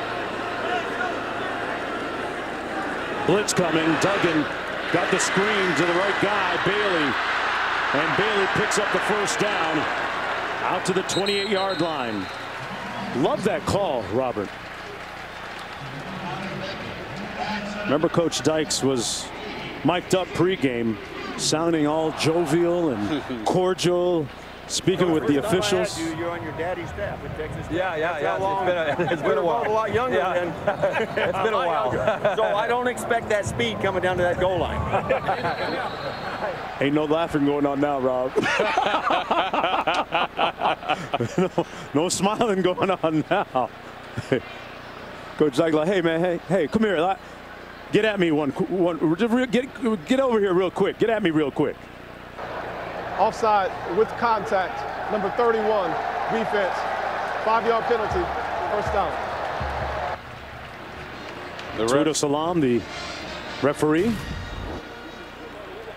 Yeah, you see this is what it right looks like there. now. Yeah. The ref told him before in the pregame, hey, last time I saw you, you were on your daddy's lap. He's like, well, let me go ahead and put you on my lap and give you a disciplining right now. Coach Ka is looking like a bodyguard out there. They set up another screen. This one well read by the defense. Darius Davis, the intended target. 2:41 to go in the first half. 2nd and 5 coming up. You know, you're seeing Venables in the defense, or should I say defensive coordinator Ted Roof. They're dialing up more pressures. So that's why you're seeing Max Duggan and offensive coordinator Garrett Riley try to work in some more screens. Get the ball out faster, not allow these negative plays to get you behind the chains. And they're at 2nd and 5 right now, so they're doing a good job of that, but they had to complete that screen there. They keep it on the ground. And out to the 37-yard line. Broyles making the tackle on Bailey, sets up a 3rd down. And about 2 to go for TCU. And you've seen this consistently from TCU. They've been in these manageable 3rd downs, which is why they've been staying on the field, scoring a lot of points. They're not having to deal with 3rd and 11 and 12s all the time, or 3rd and 7s even, like Oklahoma's offense has. 380 yards of offense. The 4 of 7. Here's Johnston, nowhere to go. Cut it inside and move the change. Boy, that speed and effort. And this does not look like a auspicious spot. It's a lot closer to the marker than thought maybe it should have been. Don't give Coach Dykes another reason to blow up here. Yeah, I was going to say that had to be a 1st down, right? I don't think anybody knows what down it is right now. They moving the chains or they're not? There we go. 1st down. Now I got to show Quentin Johnston some love there, because you don't see very many 6'4", 215-pound guys who can stop on a dime like that and get back vertical. Like they said, he's not just a vertical threat down the field. He's also a weapon with the ball in his hands. That was a nice run to get the 1st there. Reason why he's a projected 1st-round pick. Wide open room service again. One more man, touchdown. Gunnar Henderson. 62 yards on that one.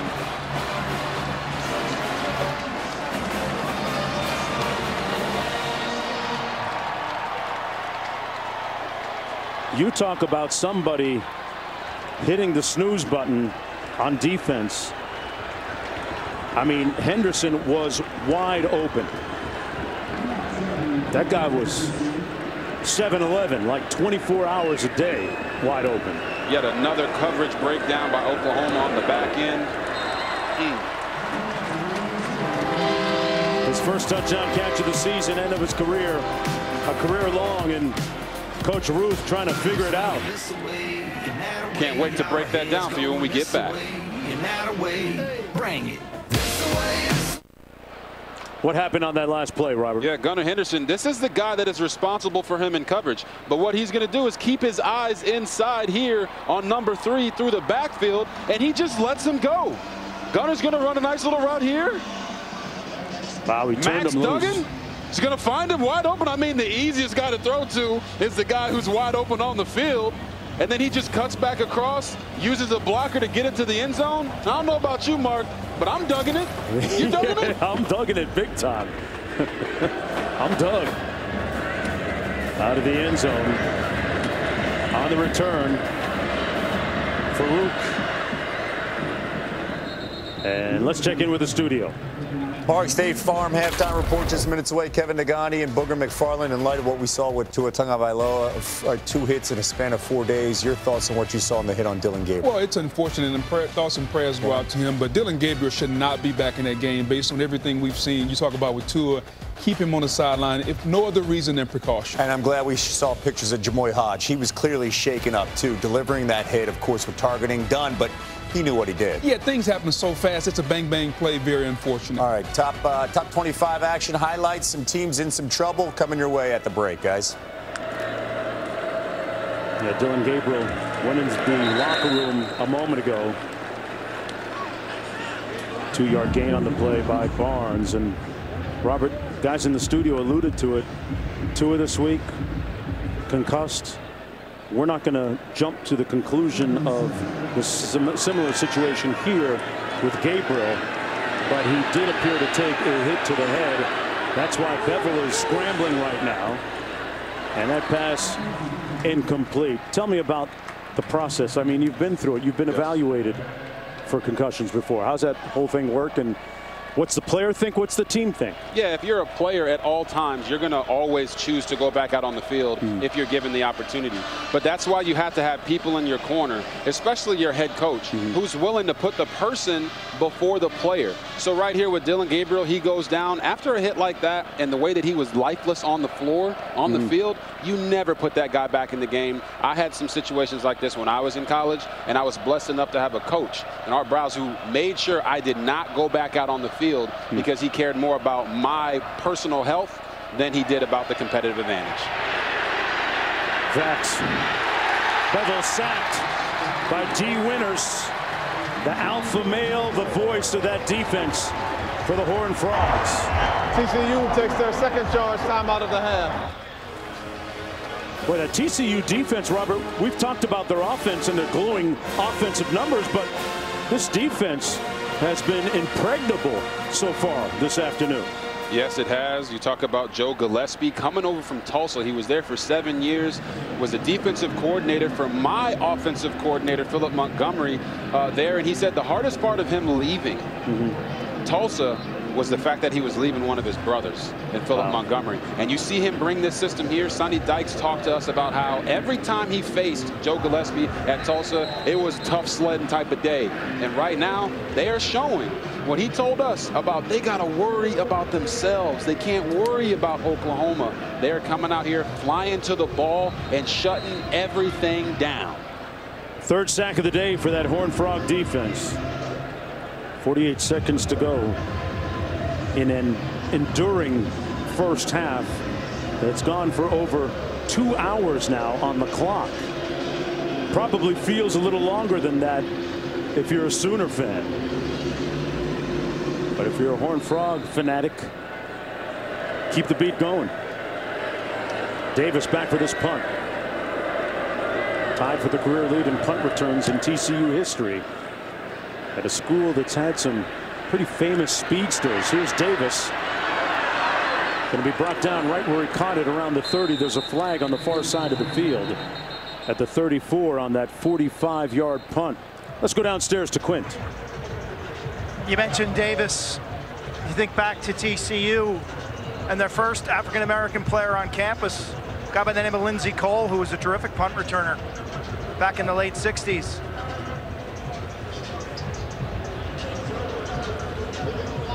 Number 27, receiving team, 10-yard penalty from the spot of the foul. First down, TCU. We'll finish that story when we come back. Let's check in with the studio right now. Q, thank you for the toss there. Double boxes. You got Oklahoma TCU on the left side, right side, back to the Bronx. Yes Network carrying the Yankees-Orioles game right now. Aaron Judge at the plate, his second at-bat. They're already up 4-0, chasing history, sitting on home run number 61.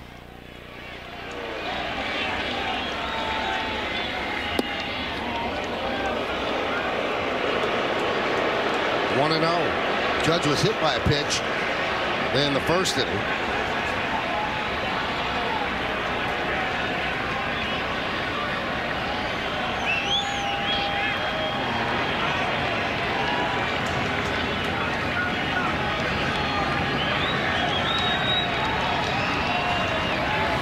Inside. So this year, of the 61 home runs, 21 of them have come with runners on base.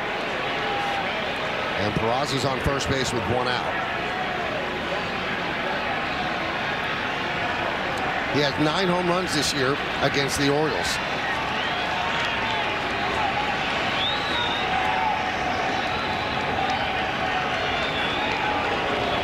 And he has 35 home runs in 79 games lifetime against the Orioles.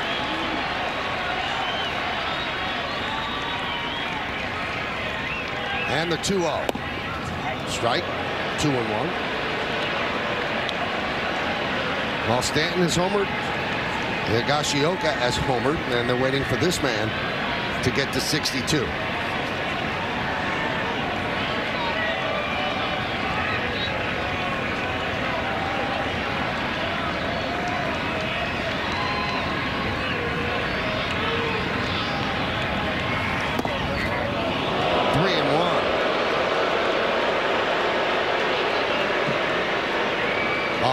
And 22 seasons of American League Baseball, and no player has ever hit 62 home runs, and just 2 have 61, Judge and Roger Maris.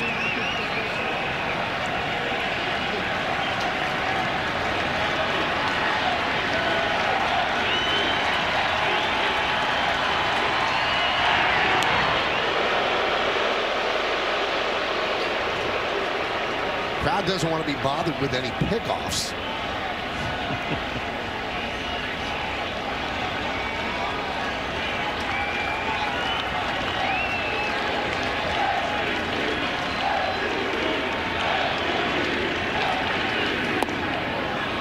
And he walks.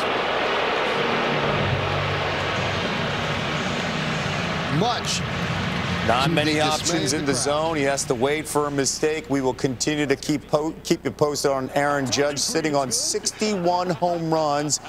We'll have highlights coming up at the break. You almost had that pick a moment ago. Slow to get up. But what a first half for TCU, trying to snap that 8-game losing streak. Welcome back to college football presented by Arby's from Fort Worth, Texas. Folks, you're watching the Big 12 Conference on ABC.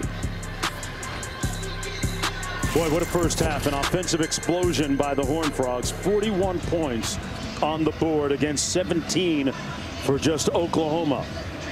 And Robert, we've gone the entire gamut of emotions when it comes to the college football experience. Yes, you talk about the fervor in the heat of the moment as Dillon Gabriel goes down from a big hit. The concern when things go awry. The sorrow when you see a guy on the field hurt. The disbelief when you come back to your senses. The relief when he gets up and is okay. College football draws on all the emotions. It's a beautiful disaster. Conflicting emotions. Gabriel went into the locker room, came back out now for the third quarter without his helmet. So glad that you underscored the opposite side of the emotion. Jamoy Hodge, who hit Gabriel, was visibly moved, distraught, upset at what happened, and nobody really goes out there to hurt anybody else. You played, you know, right? Yeah, and like I said, the hit is a dirty hit because, you know, Dillon Gabriel's going to slide, right, and you got to pull off as a defender there. But because of his reaction, I don't think that Jamoy Hodge is a dirty player. And that's just in the fervor, the heat of that moment. He's trying to make a play, couldn't pull off. And luckily, Dillon Gabriel seems to be okay. He's on the sideline with his helmet off right now, but he won't be coming back in the game. Duggan hands it off on first down to Kendre Miller. The story of the first half of the football game has been this TCU offense.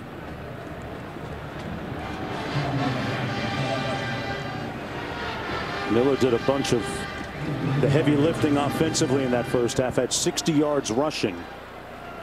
2nd and 7. You know, Mark, some teams would say 17 points by Oklahoma would be good in a first half, but not when the opposing team scores 41. They haven't been able to stop the Horned Frogs.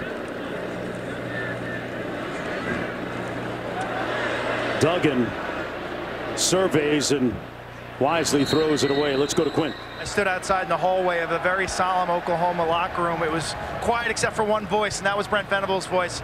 And he said to his guys, he said, right now, we're going to find out who we are. Right now, we're going to find out who wants to play. And this is a team in that first half. If you were watching, folks, there was a lot of missed tackles. There was a lot of coverage busts. Their starting quarterback, Dillon Gabriel, will not return. We will see Davis bevel, which means they'll probably run the ball and start leaning on their offensive line. I think the second half will look entirely different from the first.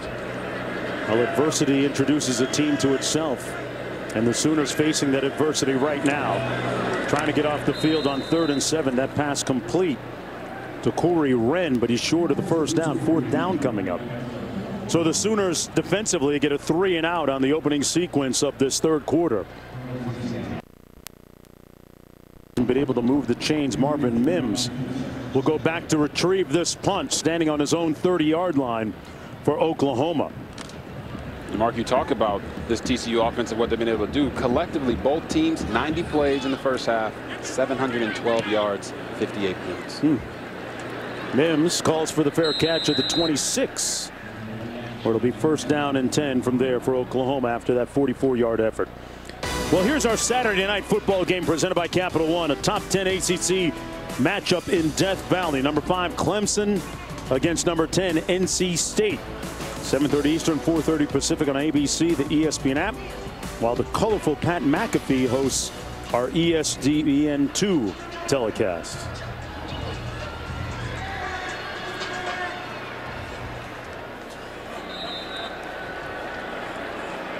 Eric Gray in the backfield on 1st down and 10. Bevel keeps it. Not noted as a runner, not really a remarkable runner.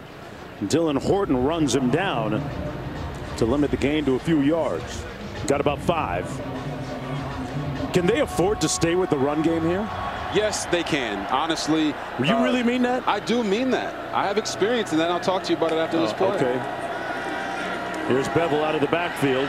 Little swing pass complete to the edge, and that's going to be close to the 1st down. Eric Gray made the catch. So talk to me about sticking with the run. Yeah, when I was at Baylor, we had a bowl game against Washington, and we were down big in the 3rd quarter of that game and decided to make a full commitment to the running game because that was the only way we were getting explosive plays. We came back and won that game. So there's a chance that Oklahoma could do that here today, but they're going to have to get explosive runs. They can't keep getting these 4- and 5-yarders eating up the clock.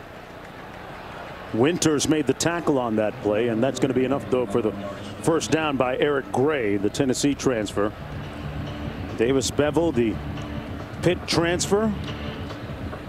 6'6", 225, out of Greenville, South Carolina.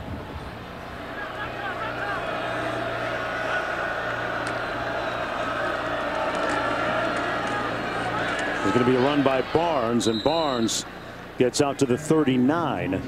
Brought down by Bradford. And that's Gray that was shaken up on the last run. They're starting tailback. 2nd and 7. This is Barnes. And Barnes gets 4. It'll be 3rd and about 2. Here's a look at some of the pertinent storylines from the 1st half. Gabriel leaving the game following the injury, and Duggan, 9 different receivers caught passes. Yeah, those are the ones right there. Dylan Gabriel, we want to make sure he's okay. And of course, Max Duggan, this guy has been on fire all game long, spreading it around to everybody. TCU has to be sure that they don't take their foot off the gas here in the 2nd half because this game is far from over. Bevel going to run it. Couldn't get the blocker out in front of him, and the play implodes. They'll be short of the 1st down. Fox and Perry in on the tackle. And Bevel slow to get up. Oh, no. We've already lost Dylan Gabriel, and Bevel getting up slow. Looked like he was favoring one of his arms. Yeah, he tried to throw the stiff arm. They caught that bad boy and then drove him into the ground on his shoulders. And, I mean, if Davis Bevel goes out, I mean, we got General Booty on the sideline getting loose. You never want to get down to QB3. Wow, what a punt. And this will carry him into the end zone, come back out. 1st and 10 from the 25, a 58-yard effort. And there he is, out of Allen, Texas. They know their football in Allen. General Booty. Looks like he might be getting his booty out there on the field. If he's shaking his, they might be in trouble. Back after this.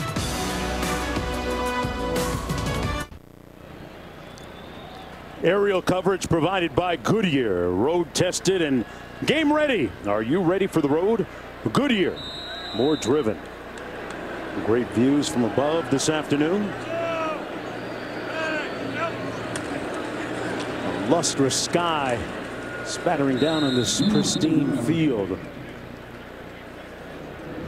Carter boys handling their business today. Horned Frogs up 41-17. Just underway here in the 3rd quarter. Mark Jones chopping it up with Robert Griffin III. Quint Kessling down on the field as TCU tries to end this 8-game losing streak against Oklahoma. 2nd down and 8.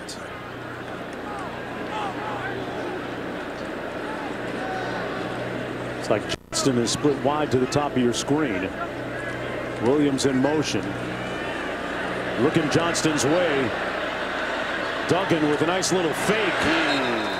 Hit him with a little bit of Hey, I didn't even know he had that in his bag. He got the little hezzy in his bag, a little basketball fake pitch. He out there trying to teach him how to Dougie. I love it. 9-yard gain. A gaping, yawning hole for Miller, and he's off. Kendre Day. That's what it is. Touchdown.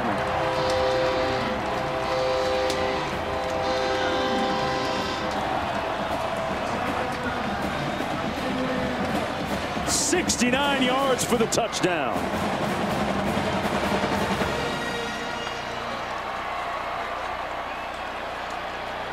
There is no stopping this Horned Frogs offense this afternoon.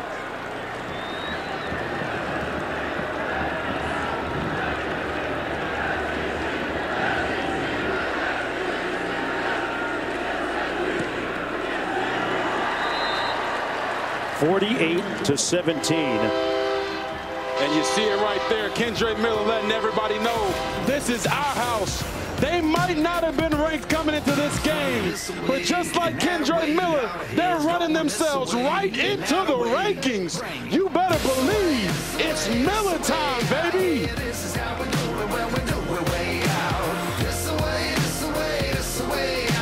Hey, gonna miss. 1 and 2. High slider.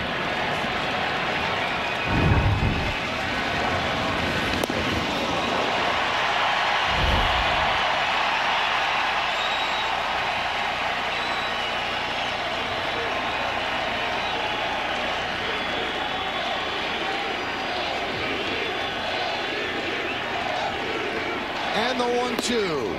2 and 2. All right, now the story writes itself. It's 2:43 on the clock, the same time that Roger Maris hit number 61 on this date across the street at the old Yankee Stadium, and Maris's family is here. Judge at the plate, his family watching. A 2-2 count with 2 outs in the bottom of the 4th.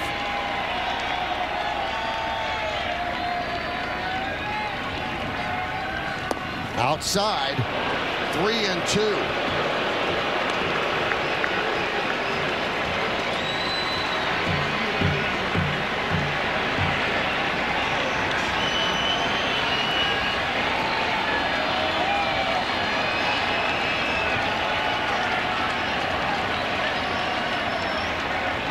And the payoff, swing and a miss.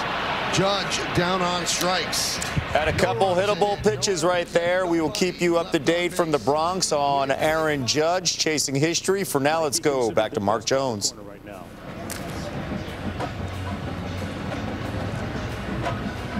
Aaron Judge striking out. 2nd and 10. TCU up 48-17. Sooners with the football. They're going to run it in the boundary. Man, that is form tackling by Mark Perry, the Colorado transfer, on Barnes. Woo! We talked to defensive coordinator Joe Gillespie. He said, my defensive guys are going to have to be versatile because the defense is versatile. And right there, Mark Perry playing in the box like a linebacker. He's going to come off the edge and get him in there. Love that stick. Out of that 3-3-5 alignment. Coach Gillespie telling us that his team has the ability to be a very fast defense. Bevel incomplete. There was a little dysfunction at the junction there. His receiver Mims kept running downfield, and a quick 3 and out. So in comes one of the busier guys this afternoon for Oklahoma, Michael Turk, their punter, and Darius Davis going to be perched at his own 20-yard line to retrieve this punt.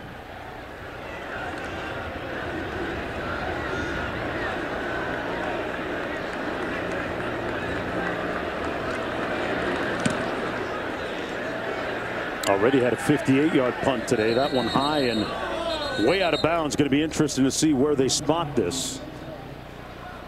Official still moving up, and it's going to be at about the 30-yard line. 1st and 10 from there. But let me show you that run from the last series. You're going to see Alan Ali and the left guard build up to the linebacker, creating a hole for Kendre Miller, and then watch this man right here. Kendre Miller's going to make him do the cha-cha. Right there, he knew it just got real. And then after that, it was off to the races. And if you ain't catching Kendre Miller when he's got a lead on you like that, 3-3 just got 6. Kind of reminded me of track star here at TCU, Raymond Stewart. Oh. Ronnie Baker. Dropping names. Kim Collins. Oh, wow. Got a history of speed here in Fort Worth, on and off the football field. And pass complete to Davis. Boy, Alon Ali, the center, one of the real leaders of this offense. Transfer from SMU. Played tackle both sides of the offensive line. Robert now in the middle. Left guard. I mean, and then you got him there at center. Doing a great job snapping that football now for TCU coming across town. That play blown up. DeMercado is going to lose a yard. You know, Alon Ali, his namesake was known for being able to do a little bit of everything. Muhammad Ali, he had the jab, right? He had the power. Oh, he was named after Muhammad? He could hit you with the rope-a-dope. Okay. But at the end of the day, he's out there floating like a butterfly, stinging like a bee.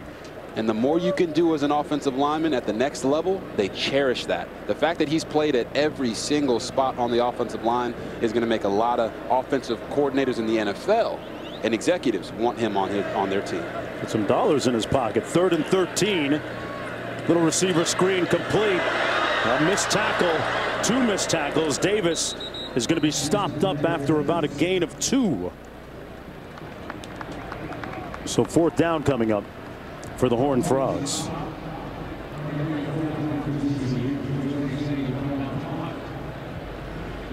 So another 3 and out for TCU.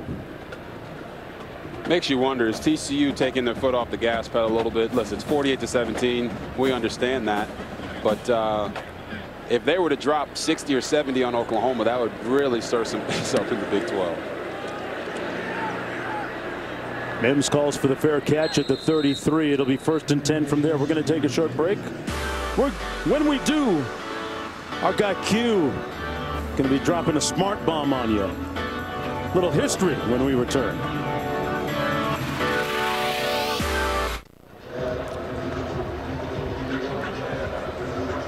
Back in Fort Worth, we respect and honor Lindsey Cole, the first black player at TCU. He enrolled back in 1968. He was a battering ram to the whitewash wall of college athletics in the Southwest Conference. Great receiver and punt returner. This is a man who received death threats before coming to TCU. His friend Jerry Levias went to SMU at the same time. They were the first 2 black players in the Southwest Conference. Levias also was a great receiver and punt returner. There's some amazing stories about what these 2 men were able to overcome. Levias one time had an opponent spit in his face, only to return the next punt for a touchdown. These men persevered, and it's even hard for us in this current day and age to understand their battles. Great point, Quinn, to think about the courage and bravery that it took to withstand such said death threats that you mentioned because of the racism that they faced. Can't overstate how courageous they were. We're going to take a short break.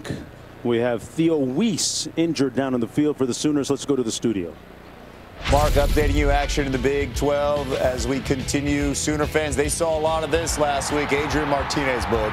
Without a doubt, and he continues to put on a show, just running up the middle, using that speed, Kev. He is their entire offense right now. 69 yards to the house, averaging 17 yards per rush. That is Martinez. They're up by 10 at home against Texas Tech. Back to you. Yeah, Quinn doing a great job documenting the Trailblazers at the school.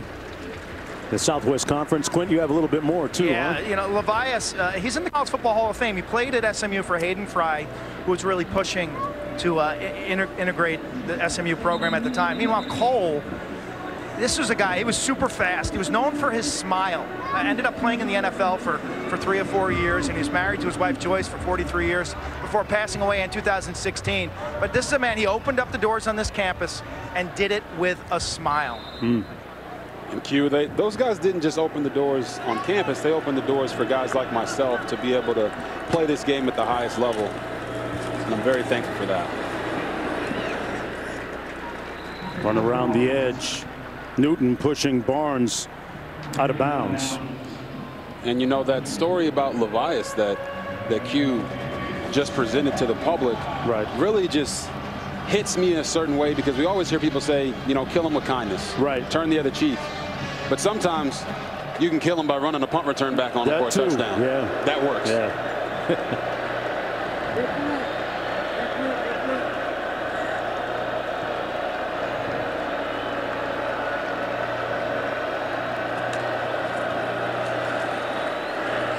Bevel goes through his progression complete to Gibson. And Gibson got hit. Abe Kamara. And we got a flag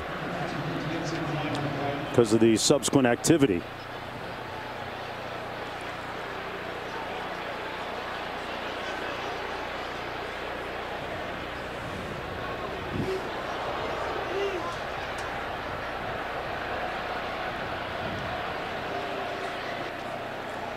And there's the initial hit. Ooh, yeah, you hit him with the hit stick. Which was a good one by Kamara. But after that, you can't stand over the guy and kind of knock him down with your pelvis there. I know you like celebrations. Yeah. That might be a little too much. Yeah, yeah. He tried the Muhammad Ali over Liston look, you know. After the play was over, unsportsmanlike conduct, number 14, TCU for taunting. 15-yard penalty will be added to the end of the play. It's first down. Yeah, we were talking about Alon Ali, the center for TCU. His teammate there, Kamara, tried to look like Muhammad Ali, standing over Liston, asking him, "What's my name?" after that hit. 5:20 to go in the third. Sooners with a trips left formation at the bottom of your screen, and now Mims on the jet sweep fake. Bevel kept it. Got about 2 on the play. Bevel does not appear to be much of a running threat. Safe? Is that a safe assumption? Is that the what you're quantifying from what you see on the field right now? Yeah. And we got a Sooner lineman shaking up down on the field. That's Anton Harrison, an NFL talent, 6'5", 313 pounds, out of Washington, D.C. Attrition taking its toll on the Sooners this afternoon. Back after this. Bevel misfires on 2nd and 9. Had a man, Gibson, open on the post. That would have been 6, Robert. Yeah, and Mark, you talk about Davis Bevel not really being a running threat, but that's what he can do. He can stand tall in the pocket and fire balls in there. But right there, he just put a little bit too much gusto on that throw. He had his guy, Jaden Gibson, wide open. He probably could have just popped that one up and it would have been a touchdown. 3rd and 9 coming up as a result. Walker motions out of the backfield. Bevel, nowhere to throw it to, nobody to throw it to. All his receivers covered. And good pressure by Dylan Horton. Sets up a 4th down and 9 now for Oklahoma. You know, offensive coordinator Jeff Levy tried to give Bevel an easy completion there by running the misdirection screen, but TCU was all over it. Playing that 3 safety structure on the back end has really allowed them to play downhill football the entire game. And a lot of people didn't think that this would be able to work in the Big 12, especially stopping the run, and they've shown that they can do both. Gillespie spent 20 years at famed Stephenville High School as a coach there. Bevel steps up and is brought down at the 34-yard line, sacked by Dominic Williams. And TCU will take over on downs.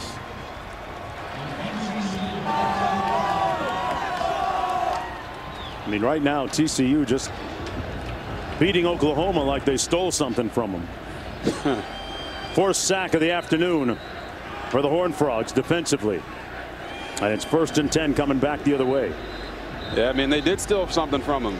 You know, we talked to the coaches this week, and we were informed that the last time TCU beat Oklahoma was right after they came off of a win against SMU. Right. Here we go. It looks like history is repeating itself, and this guy right here might need to shave that beard. Hey, he didn't have a beard when the last time that TCU beat them. You know? Exactly. History's repeating itself, and TCU Horned Frogs are feeling good about it. Duggan will take off. Got a couple blockers ahead of him. Duggan pulling away and slides in at the 30. Hey, he popped that clutch, folks, and showed you he got a little get up. Hey, Mark, you dugging it? I'm dugging. I'm feeling it, man. I'm feeling this guy is using his arm and his legs a little fake. This is a designated run, trying to get the defense to play 11 on 11. He sets up his blocks, and then the Dragon just gets the gas going down the sideline. They don't know what to do. He said, you know what? I'm going to make it easy on you. I'm going to go ahead and slide real quick. No hits on me, baby. 1st and 10. 35-yard run by Duggan. Eludes the rush. Delivers a strike. Johnston still on his feet. Inside the 15 to the 13. 1st and goal. Horned Frogs. Johnston saying, get off of me. Dusts himself off. Picked up 17. Handed off to Miller, and Miller plows his way down to the 10. Hey, man, it looks like TCU's trying to get to 62 before Aaron Judge. They might hit it. They might get there first. They might get it first. You know, they already got 620 yards of total offense, Robert. Oh, man. Which kind of feels like 62 home runs. Not even the 4th quarter yet. Yeah. 2nd and 5. Mercado in the backfield. Gets the call and takes it down to the 7. Under 3 minutes to go in the 3rd quarter. It's been all Horned Frogs. You know, Mark, I'd be remiss if I didn't mention that John Hill Westbrook also paved the way. Played at Baylor, broke that color line, part of the Southwest Conference. You know, got to give him a shout out. Not just because he went to Baylor, but you know. Salute the Pioneers. Yes, sir. 3rd and 3.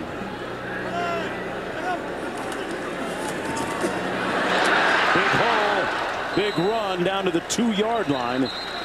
Mercado picks up the 1st down. It'll be 1st and goal.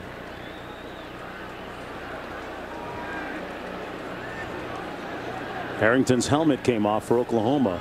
He had to come out of the ball game for a play. Man, Mark, you tell me. This TCU team looks like a tough, physical outfit. I mean, these guys are owning the line of scrimmage. They're running at will, throwing the ball. The quarterback's throwing it, running it. Wide receivers are winning their one-on-one matchups. I don't know if there's been a more perfect game played so far this year. I mean, they are on fire. Let me just say this. TCU is running through Oklahoma like a stimulus check right now, okay? And there it is. Duggan, touchdown!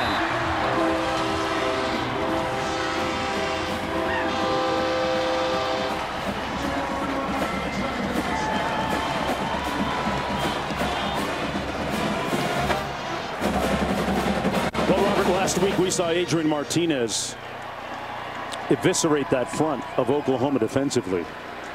Duggan is doing it with his arm and his legs to the tune of over 50 points. That's his 2nd touchdown run today.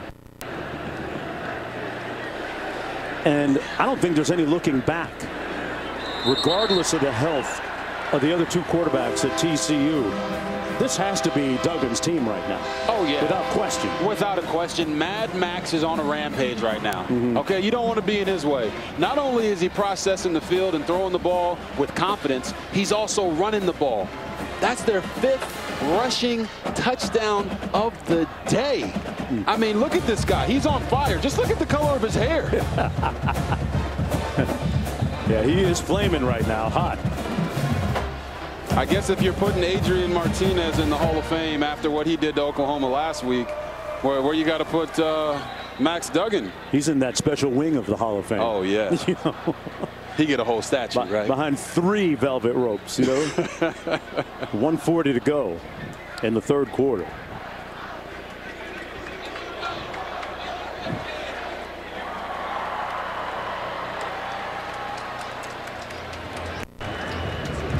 So barring a major turnaround, TCU on the verge of improving to 4-0, even though there's 1:40 to go in the third quarter. Coach Sonny Dykes said that when he first got the job, his priorities were hiring the right coaching staff, re-recruiting the current players, which is always good, and then getting out on the road and recruiting. That formula working right now to a T. On the return out to the 28-yard line is Jalil Farouk. And let's check in with the studio. Mark, week 5 early window. Let's take a look around over on ESPN. Fantastic game over in the Grove. Ole Miss up 22-19 against Kentucky. Purdue up 13-10 over on ESPN2 on the road at Minnesota. ACC Network, a very good one. How about Louisville up by 2 on the road at BC? ESPN Plus has Kansas State up 36-20. Back to you. First and 10 Sooners, 1:34 to go in the third.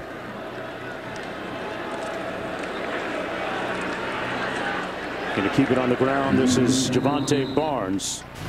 And we're talking about Max Duggan. He's 5th, 5 rushes for 116 yards and 2 touchdowns. And you see right here, the man is bleeding. I can only imagine him saying in his own head, nobody makes me bleed my own blood. He's out for vengeance. Now it's wrapped up and he's ready to go back and get some more touchdowns. Nice run by Barnes out to the 38-yard line. And tough to imagine that anyone has even laid a hand on Duggan for him to bleed today. Yeah. He's been spectacular. He really has. And Duggan, you know, you look at the NFL nowadays, there aren't a lot of guys that only throw the ball. A lot of them are using their legs. This is his 4th 100-yard rushing game of his career, and he's making money today. Nice cutback by Barnes. About 2 yards shy of the first down. Hey, Big 12 now on ESPN Plus is a must-have for Big 12 fans. The college basketball season starts November 7th with over 50 games plus over 200 women's basketball games, soccer, volleyball matches, gymnastics, wrestling, duels, baseball, softball, as well as Big 12 conference championship events. If you're a Big 12 fan, you got to have it. Sign up today at ESPNplus.com/Big 12 now. Shout out to Jamie Dixon, the head basketball coach here at TCU. Always does a phenomenal job. Had a chance to chop it up with him a few times. One of the best in the biz, and a nice tackle there right near midfield. Pardon me, at the 45 by Bud Clark. You mentioned women's basketball around the corner too. Shout out to Sophia Jones rehabbing that knee out at San Jose State University. Yeah. Coming back better, right, Mark? All day. Yes, you know sir. it. We know. 3rd down and 2.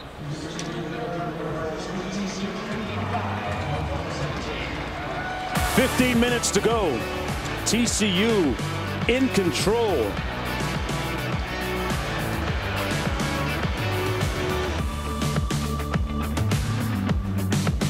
October in the DFW. So hot, we need the oven mitts. Hotter than fish grease. TCU putting the Big 12 on high alert. Max Duggan through the air and on the ground. The Red Dragon breathing fire. Kendre Miller up the middle. Power, speed, spreading the rock. Tons and tons of receivers. I mean, they spread it out to 9, 10, 11 different guys. It's been constant from the start. Sonny Dykes in year 1. The Horned Frogs, poisonous today on offense. Toxic, Q. Great job. Starting the fourth quarter. Bevel complete out of the backfield to Barnes. Oh, Barnes breaking a couple of tackles to pick up the first down. If you're Oklahoma, Robert, the odds are against you. Yes. Duh, right?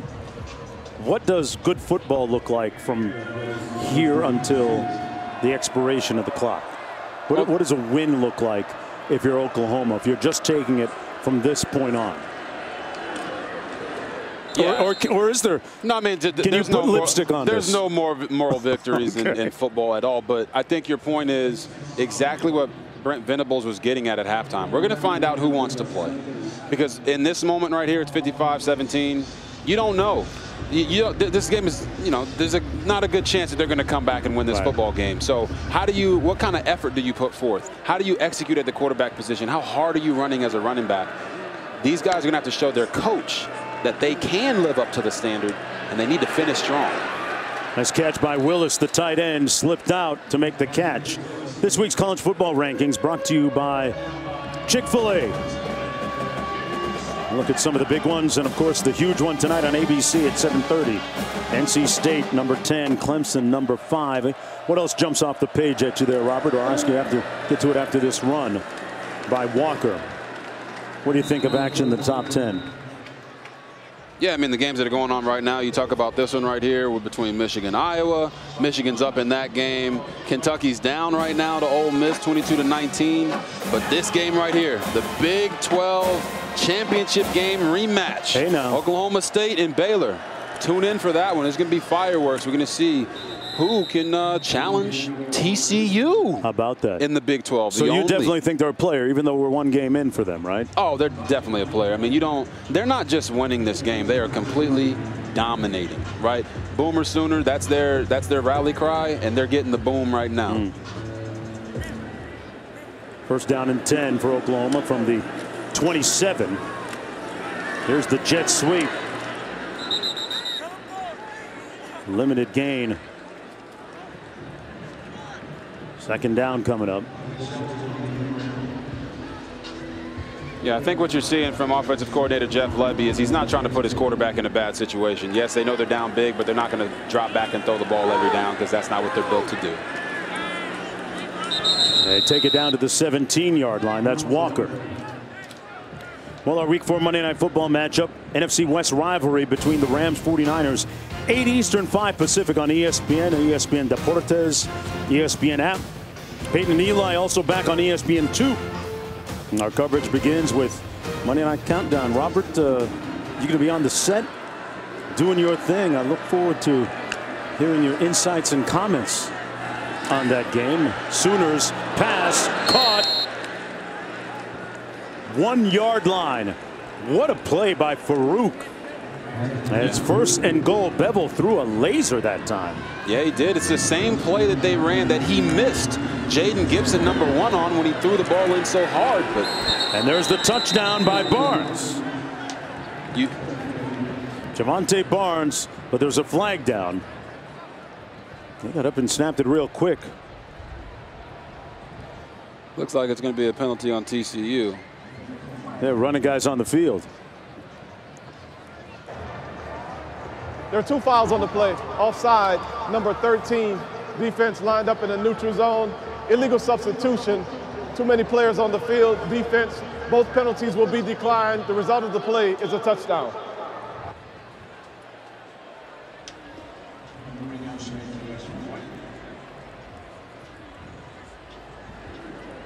And here's the extra point to come.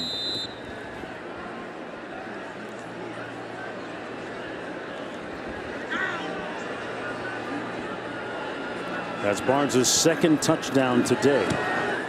The extra point good to make it 24 now for the Sooners. Yeah, you're going to see 1, 2, 3, 4, 5, 6, 7, 8, 9, 10. Listen, man, they had way too many guys on the field. The clicker can't even count that high. Late for the bus right there. We got a flag down on the field at the 12-yard line. Personal foul, face mask, number 59, kicking team.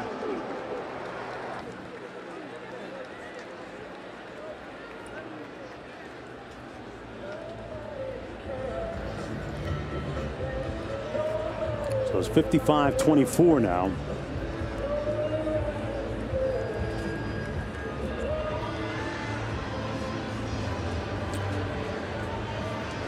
Well, in an afternoon that's been all TCU, talked about the priorities as we get the call here.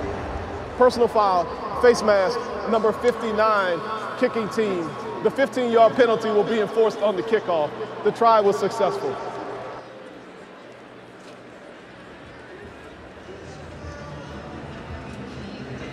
We're going to take a short break. When we come back, we'll chronicle the timeline of Coach Dykes and how he set this team up for success this year. Back after this. What? Celebrating the challenge of road games everywhere. Are you ready for the road? Goodyear. More driven.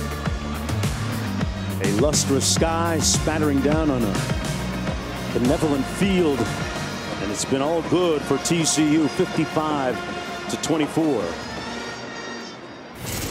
Just on the way here in the fourth quarter, Mark Jones chopping it up with Robert Griffin III. Quint Kesnick down in the field. Kim Belton, our producer. Anthony DeMarco, our director. Seth Jacobson, our spotter. Steve LeBeau, our stat man. All part of our talented production team that you never get a chance to see in front of the camera, folks. On a great afternoon for college football, the first Saturday in October.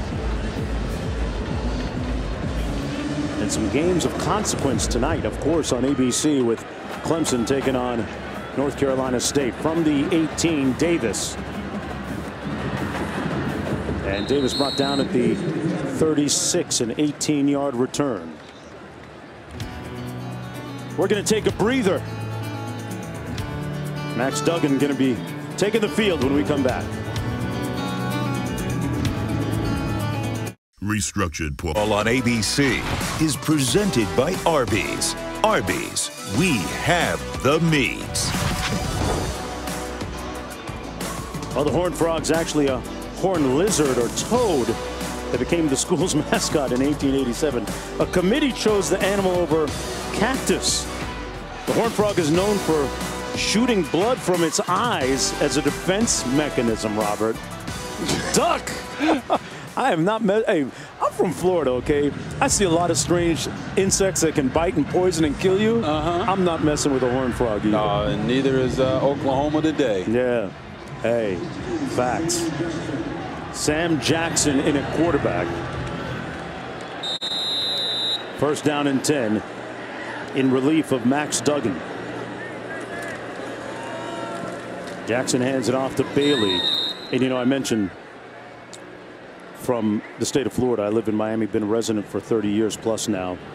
Thoughts and prayers for restoration of the residents from South Florida, Southwest Florida, Naples, Fort Myers, Tampa, St. Pete's, Central Florida area, Northern Florida. Hurricane Ian ravaged and decimated the state through an environmental cataclysm over the last several days. Rebuilding that will take a prolonged amount of time. And great to see President Biden helping out the state and aid coming in. Robert, it took some time for both of us to get here. We're both Florida residents, and the devastation was just, I saw boats up on the sidewalk, places where they shouldn't be. Yeah, you know, all the images that you see on social media and TV of the winds knocking over trees, houses floating down the street, all that stuff is real. You know, we drove from Orlando down to Miami to catch a flight just to get here, and that pales in comparison to the miles upon miles of highway that we saw underwater. And when you talk about the people in Florida, you're talking about over 45 people that have been pronounced dead. Thousands of people have not been accounted for at this point. Our prayers go out to the people in Naples, Fort Myers Beach. People just being displaced, and please send aid if you can. Every little bit helps, of course, as we go back to the studio. Mark, Robert, well said by you guys. 61 years ago, Roger Maris hit home run number 61 on this date. Aaron Judge sitting on home run number 61 so far. He's been hit by a pitch. He has walked and he has struck out, getting ready for his fourth at-bat against the Orioles.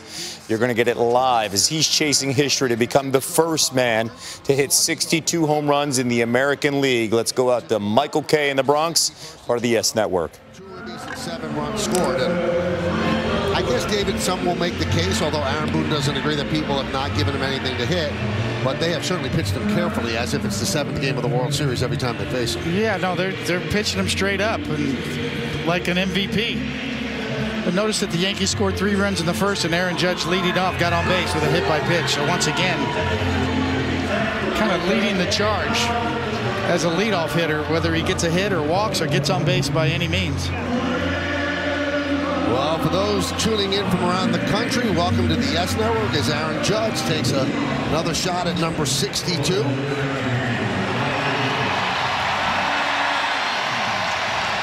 And all rise here at the stadium for Judge's at bat.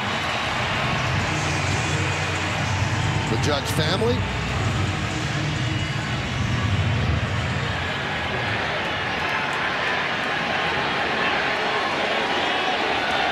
Spencer Watkins on the mound, and he deals.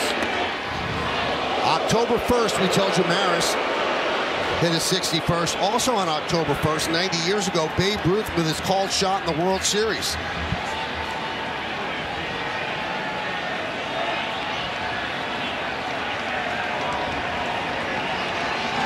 And the 1-0. Now, Judge is 2 for 3 against Watkins with a home run and a double. Count 2-0.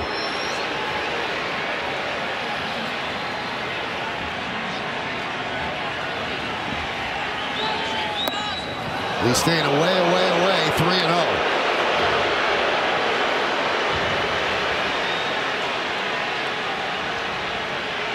Well, he obviously has the green light.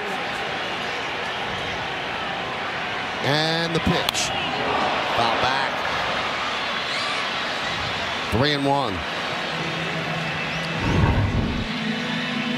You see everything today has been away. That little cut fastball still pounding the outside part of the plate.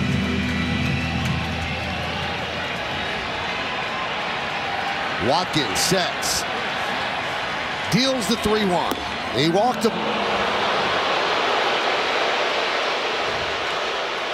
Another walk to Aaron Judge.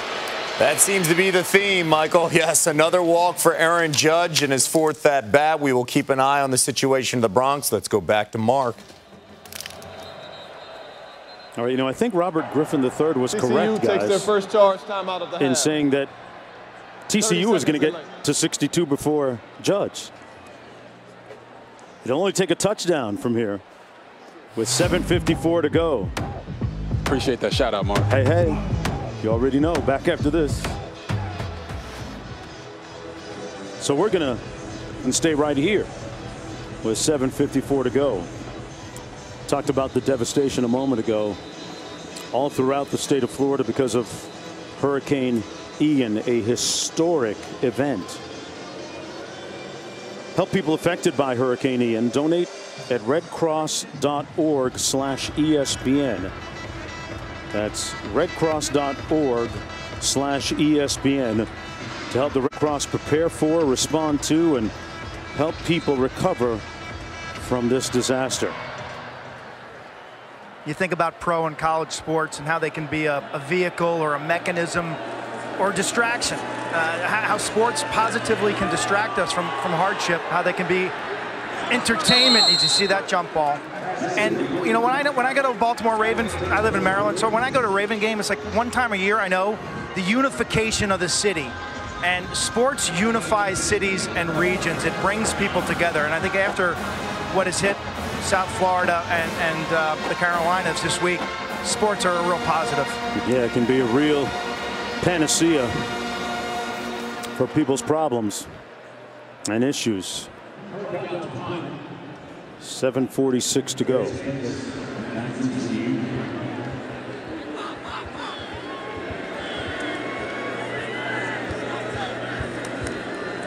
Here's the punt from Michael Turk.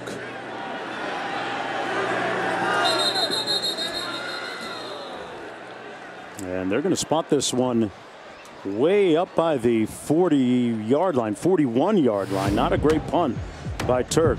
When we come back, Q will have a lot more on the star wideout, Quentin Johnston of TCU. Back after this.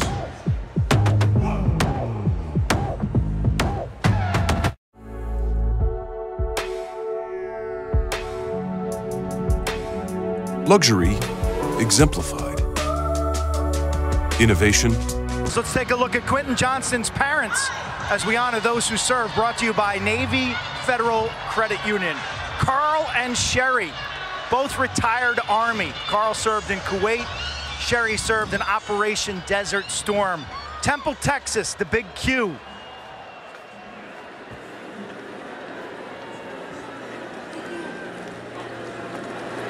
On 1st and 10. Bailey on the run. Picked up 9, Q. Carl and Sherry, we appreciate your service, and shout out to all our other military veterans out there, including my parents, who served this country for 37 years combined. We really appreciate you guys and know that you're not forgotten. We wouldn't be where we are today if it wasn't for your sacrifices. Harmon, the timeout on the field. Shaken up player down to the field from Oklahoma. 7:25 to go. We'll be right back.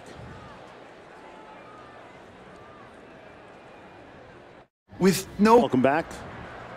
55-24 the score.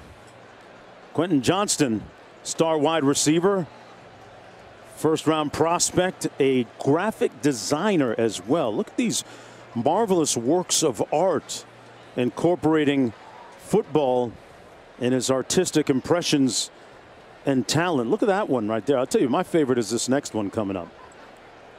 Oh, this last one right here. And you know, Robert, I need to commission him to do something with your man right here. Maybe get it on a shirt, big graphic. Put your boy on the front with a huge microphone. You know. Okay. Mark Jones, I see ya. Kind of superhero-like, you know. He's Quentin Johnston's showing you that he's more than an athlete. Yep. Right. A lot of these guys can do more than play football, as we diverse talents. Yep. Player down on the field. That's Harmon from Oklahoma. Here's a look at how it happened. Yeah, you see him down. Oh, his neck kind of snapped back there. Took a hit to the head. Man. Praying he's okay. That didn't look great. Anytime you have your head snap back when you're in a vulnerable position like he was there, just praying for the best. Tell you what, watching football over the last week, Robert, and been watching the sport my entire life, you know, since I was a kid, the violent nature of it seems a little bit more pointed of late. That's the nature of the beast, and it's a great game. There are inherent risks that have really come to the fore recently. I hope this young man is okay. Yeah, the game has evolved along with technology and social media. Yeah. Back when you were a young lad running around, guys would play with one arm if they if they could. Right. But with everything that's going on in the world and everything that you see, it just becomes more visible, and people have more access to seeing these types of things. And at the end of the day, whether this was 2022 or 1960, an injury like this for Damon Harmon is something that you hate to see. Bringing the card out for him, as you can see. Yeah, sorry, Robert. You know, you and I were talking during halftime. The average football fan, we've got tremendous access to games, and you played, of course, but the average football fan, if he were to or she were to stand on the sidelines during a football game, they would be shocked by the violent hits that these players take on seemingly routine plays. Oh, no doubt about it. And sometimes fans don't quite understand the humanity of it all. Damon Harmon, that's somebody's son right there. Right. He's got family and loved ones that are watching him right now. You see his teammates there taking a knee on the field because they understand the seriousness of this moment and the severity of it possibly. These players are people too. Yep. We got to make sure that we don't forget that and continue to put the person before the player.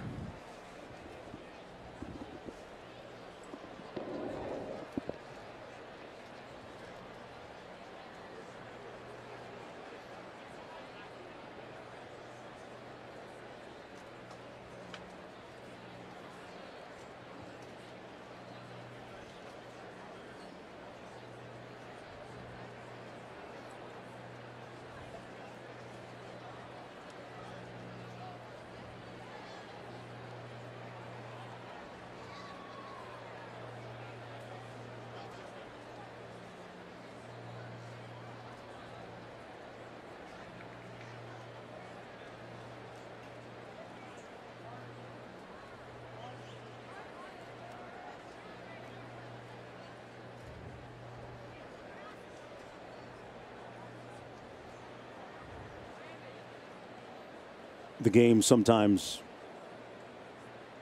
becomes secondary and pales in comparison to personal health.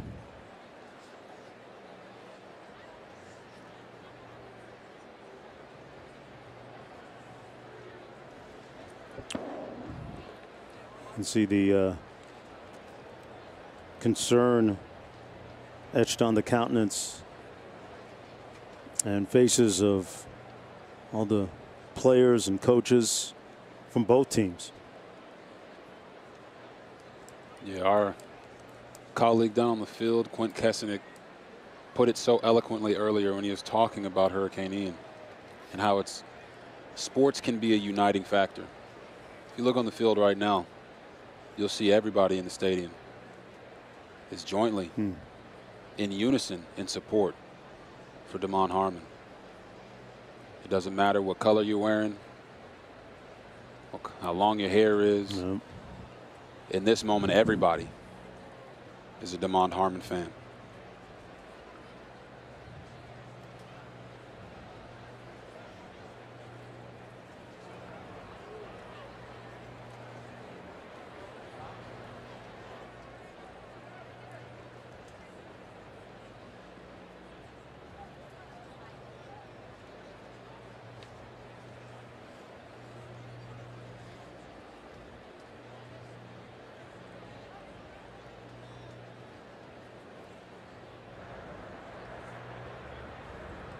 Doctors, the athletic trainers around now, they're immobilizing him, taping his head down so there's no further movement so that his spine stays as still and straight as possible. They're going to take him off to our left in the low near tunnel where an ambulance is waiting to take him to the hospital, which is fairly close, two or 3 miles away in downtown Fort Worth. It is eerily silent here. I mean, there's not a player who's talking. The coaches are, half of them are on their knees, the other half are praying or in disbelief.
Sobering moment down in the field.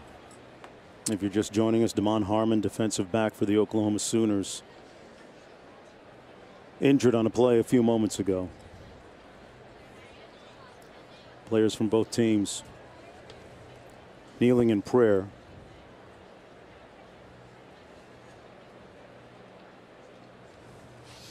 We would ask that whoever your higher power is, believe it is, that you would pray for a hedge of protection and restoration for Harmon as they put him onto the gurney.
See Harmon moving his arm there. Anytime you can move your extremities, it's always somewhat of a positive sign towards overall health.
Can't help but have a heavy heart right now. Yeah, Mark, you never want to see something like that on a football field. It's bigger than football. It's about life and his quality of life. As you said, if anybody's going to send up a prayer, send one up for DeMond Harmon.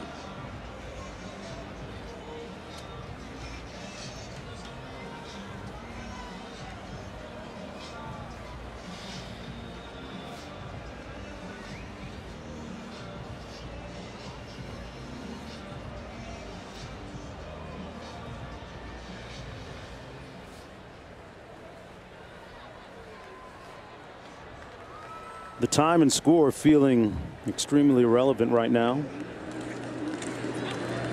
But we continue with 2nd and 1. Battle on the carry.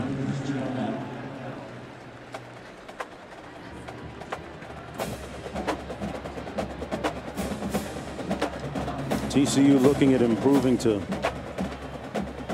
4-0 on the season with a win here.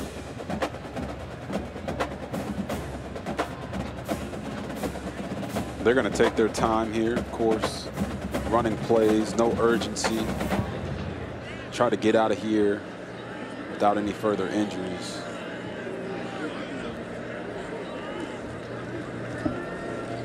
Jackson in at quarterback, hands it off. And that's Trent Battle.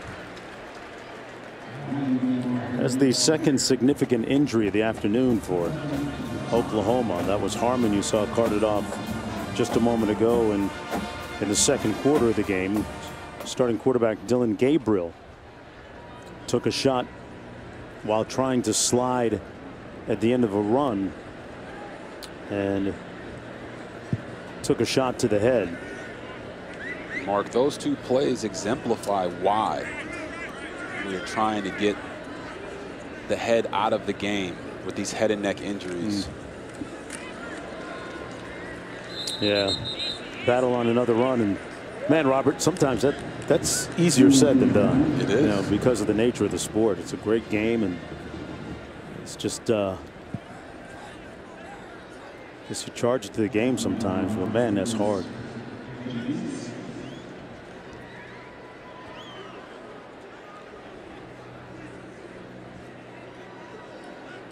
Ball on the 30, 2nd and 5. Wren in the backfield.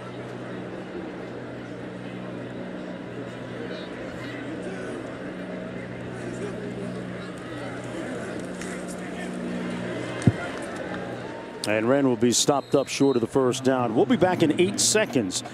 Now a look from Ram Trucks. Ram Trucks, built to serve.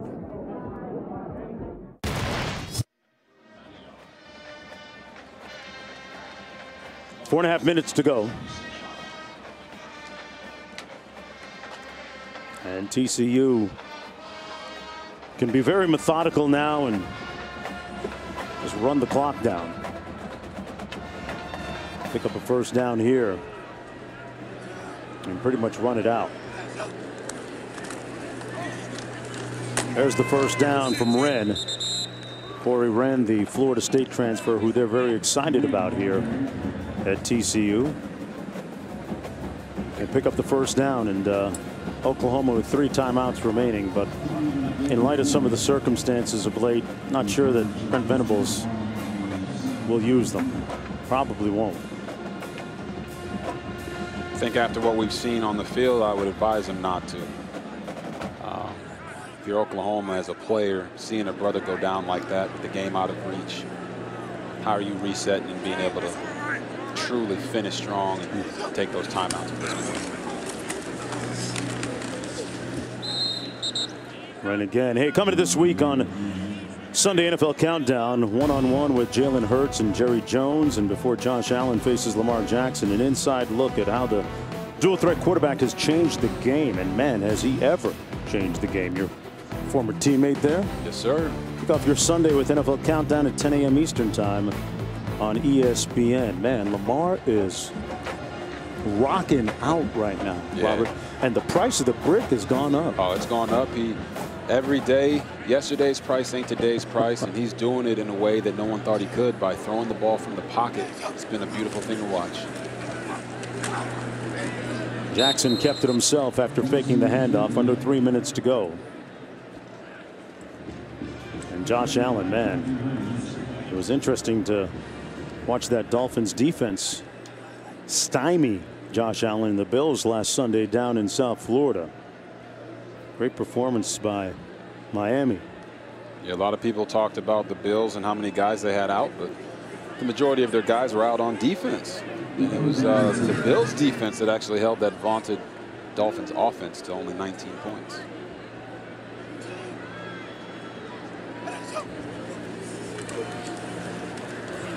Quick little receiver screen.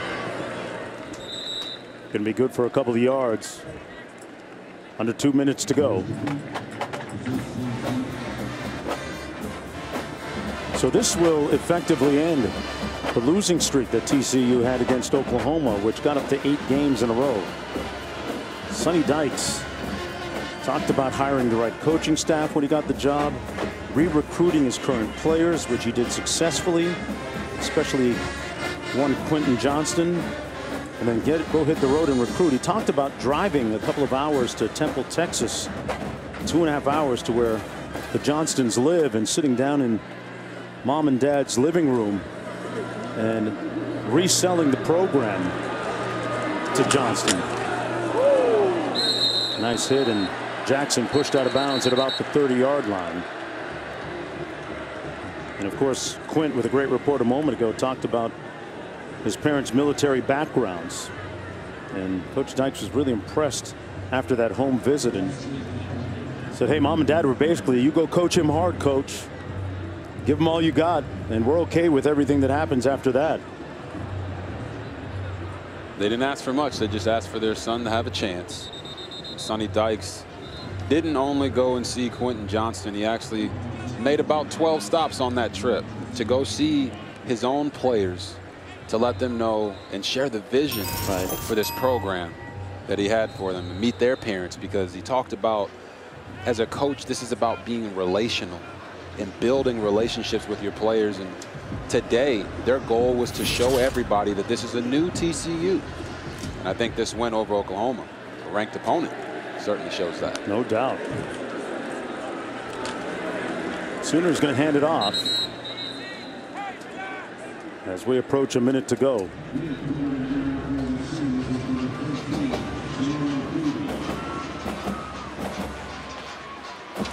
Got General Booty in the ball game. Yeah. Handed off on his first play. Duggan, meanwhile, going to end up 22 of 33 today, 302 yards, 3 touchdowns, ran for a couple of touchdowns. I didn't know, somebody hit me and said that Duggan actually ran the 100 and 200 in high school, so don't sleep on his wheels. And he's been working with your guy, Coach Koss, on his speed. So you think he can fix me? Oh, I think he can fix you. Listen, Max Duggan, state semifinalist in the 200-meter dash. Any athlete out there who's listening to us talk, play as many sports as you can and run track and field. It'll make you a better athlete. Max Duggan, the Red Dragon, is proof of just that. That's what's up. Clock winding down. That'll do it. The final score is going to end up 55-24. Convincingly, the Horned Frogs end that odious losing streak against Oklahoma. College football scoreboard is coming up next, followed by Wake Forest and Florida State. Folks, when you hit your knees tonight, say a prayer for Damon Harmon of Oklahoma. For Quint Kesnick and Robert Griffith III, our entire talented crew behind the camera you never get a chance to see, I'm Mark Jones saying so long from Fort Worth.